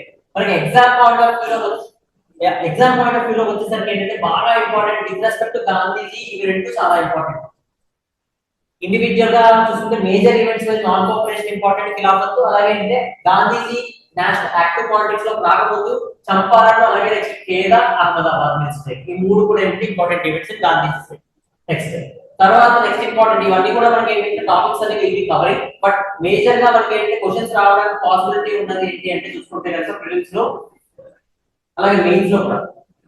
తర్వాత సివిల్ డిసోబీడియన్స్ మూవ్మెంట్. నెక్స్ట్ వచ్చేసి these are the 2 areas where you can see question can be asked in mains and prelims లో వచ్చేసరికి ఏంటంటే you can expect question from these areas as well. Nehru report, Simon commission లో మనకి important అవుతుంది. So mains కి వచ్చేసరికి star mark పెట్టింది, అలాగే ప్రిలిమ్స్ కి వచ్చేసరికి ఏంటంటే స్టార్ మార్క్ పెట్టింది as well as టిక్ పెట్టిన 2 కూడా ఏంటంటే పాసిబుల్ ప్రాబబిలిటీ కాదంటే మాక్సిమం సినారియోలో ఏంటంటే ఈ ఏరియాస్ టచ్ చేయకుండా క్వశ్చన్స్ అడగదు. నెక్స్ట్ ఇవంతా కూడా ఏంటంటే next the course of freedom struggle అని చెప్పొచ్చు మనం. So in the course of the freedom struggle you can see another important event where you can see the question can be asked main is quit India movement. Quit India movement తర్వాత next again మనకి prelims point of వ్యూలో all these events especially ఈ CR Das formula నుంచి ఇక్కడ వరకు మొత్తం అంతా prelims లో ఈ ఏరియాస్ నుంచి క్వశ్చన్స్ గ్యారంటీగా టచ్ చేస్తారు. ఎందుకంటే ఈ ఆఫర్ కన్ఫ్యూజింగ్ ఏరియాస్ ఇది మొత్తం ఇక్కడ ఇంటిగా ఉండే బాగా ఉంటుంది. ఈ పార్ట్ అంతా కూడా ఏంటంటే మోరల్స్ కన్ఫ్యూజ్ అవుతారు. క్యాబినెట్ మిషన్ ప్లాన్ అలాగే ఈ various plan mount baton plan వీటిలో ఏమున్నాయి. ఈ మౌంట్ బ్యాటన్ ప్లాన్ బేసిస్ మీద మనకి ఇండియన్ ఇండిపెండెన్స్ యాక్ట్ ఆఫ్ 1947 వచ్చింది. ఇది కూడా మీకు ఆల్రెడీ లక్ష్మీకాంత్ లో ఉంటుంది. ఫాలోడ్ బై దిస్ ఇక్కడ నుంచి ఏంటంటే ఇండిపెండెన్స్. సో మనకి ఇండియన్ ఇండిపెండెన్స్ యాక్ట్ ఆఫ్ 1947 మీద కూడా గ్రూప్ 1 లో క్వశ్చన్ అడిగారు 2024 రైట్. అలా నెక్స్ట్ చూసుకుంటే కనుక Indian independence act this is the thing. Followed with post independence కూడా మనకి గ్రూప్ 1 గ్రూప్ 2 సిలబస్ లో ఇచ్చారు. గ్రూప్ 1 లో మెయిన్స్ లో క్వశ్చన్ వస్తుంది. గ్రూప్ 2 లో ప్రిలిమ్స్ లో వచ్చేసరికి ఏంటంటే ఇట్స్ ఎ ప్రాబ్లమాటిక్. ఎందుకంటే ఈ ఏరియా అంతా కూడా ఏంటంటే కన్వెన్షనల్ ఏరియా బేసికలీ డిస్క్రిప్టివ్ లో అడుగుతారు. బట్ ఇక్కడ ఏంటంటే ప్రిలిమ్స్ పాయింట్ ఆఫ్ వ్యూ లో వచ్చేసరికి మీరు చూసుకుంటే కనుక క్వశ్చన్ ఎలా అడుగుతారు అన్నది it is not known clearly. ఎందుకంటే మనకి ఒక క్వశ్చన్ అడిగారు లాస్ట్ టైం గ్రూప్ 2 ప్రిలిమ్స్ లో ఒక క్వశ్చన్ అనేది ఇస్తున్నారు. బట్ 2-3 క్వశ్చన్స్ రావడం కూడా పాసిబుల్. ఈ ఏరియా మీరు కవర్ చేసుకోవాలంటే పాలిటిక్స్ ఇన్ ఇండియా ఇండిపెండెన్స్ అని చెప్పి మనకి ఎన్సీఆర్టీ ఉంది. ఆ ఎన్సీఆర్టీ ఫస్ట్ బేసిక్ ఎన్సీఆర్టీ అది కవర్ చేస్తే it is more than enough. Economic policies foreign policy initiatives మీద మనకు క్వశ్చన్ వస్తుంది. అండ్ ఈ పార్ట్ చూడండి ఒకసారి. Indian constitution making of the constitution అని చెప్పి చదువుతారు కదా పాలిటీలో. That part again integration of principal states linguistic reorganisation. So ఈ మూడు ఓవరాల్స్ మీరు చూసుకుంటే కనుక మీకు పాలిటీ కవర్ అవుతుంది కొంతవరకు. And rest of the portion ఏంటంటే మనం ఈ ఎన్సీఆర్టీస్ నుంచి కవర్ చేసుకోవాల్సి ఉంటుంది. అండ్ ఇండిపెండెన్స్ వచ్చిన తర్వాత ఎటువంటి కండిషన్స్ అనేవి మనకి పొలిటికల్ గా ఎకనామిక్ గా సోషల్ గా ఉంటాయి. సో ఎకనామిక్ పాలసీస్ అనేవి ఏం తీసుకున్నారు అంటే మనకి crucial economic decisions before 1991 LPG reforms వరకు కూడా చాలా ఎకనామిక్ డెసిషన్స్ అనేవి తీసుకున్నారు. అలాగే ఫారెన్ పాలసీ అనేది ఎలా ఉంది ఈ ఆస్పెక్ట్స్ అన్ని కూడా పోస్ట్ ఇండిపెండెన్స్ చూడాల్సింది. ప్రిలిమ్స్ లో ఏంటంటే మోస్ట్ అన్టచ్డ్ ఏరియా లేదా లీస్ట్ టచ్డ్ ఏరియా అని చెప్పి చెప్పొచ్చు. So we are not suppose to neglect. ఎందుకంటే నెక్స్ట్ టైం రెండు క్వశ్చన్లు 3 క్వశ్చన్లు ఇచ్చారంటే you will be losing the marks if you don't cover proper. Right. So this is with respect to the syllabus.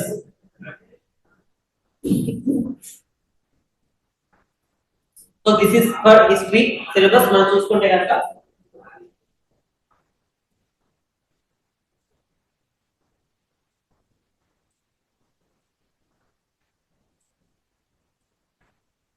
Okay. So ఈ మనకి history అనేది ఇలా cover చేసుకోవాల్సి ఉంటుందండి. ఇది కవర్ అయిపోయిన తర్వాత నెక్స్ట్ ఏంటంటే మనకి క్లాస్ లో ఏంటంటే will also be dealing with descriptive as well as the prelims part. More or less my class notes will be sufficient for prelims. Mains ko vachesariki entante it is further readings of any other reference book which I will be telling you in the class that will be necessary. Okay, so that's all for the session of history. Next society session will be continued. Thank you.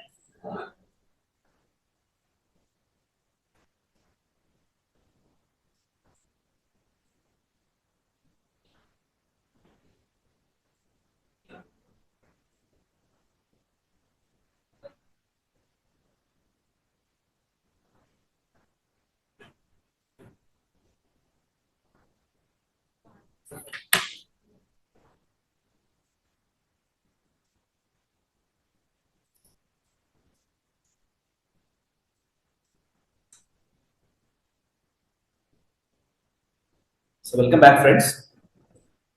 All of you. So friends, ఈ sessions అని మీకు చాలా వరకు help అయిందని చెప్పి నేను అనుకుంటున్నాను. Yeah. So friends, వాస్తవంగా ఇంకా నవ్య మేడం గారు కూడా సెషన్స్ అనేవి టేకప్ చేయాల్సి ఉంది. So where actual running out of time. Anyway మీకు స్ట్రాటజీ సెషన్స్ ఏవైతే ఉన్నాయో ఈవెన్ కంటెంట్ ఓరియంటెడ్ సెషన్స్ కూడా మేము రెగ్యులర్ గా సో మీకు అందిస్తూ ఉంటాము. ఓకే, సెషన్ మీకు చాలా వరకు హెల్ప్ అవుతుందని చెప్పేసి నేను అభిప్రాయపడుతున్నాను.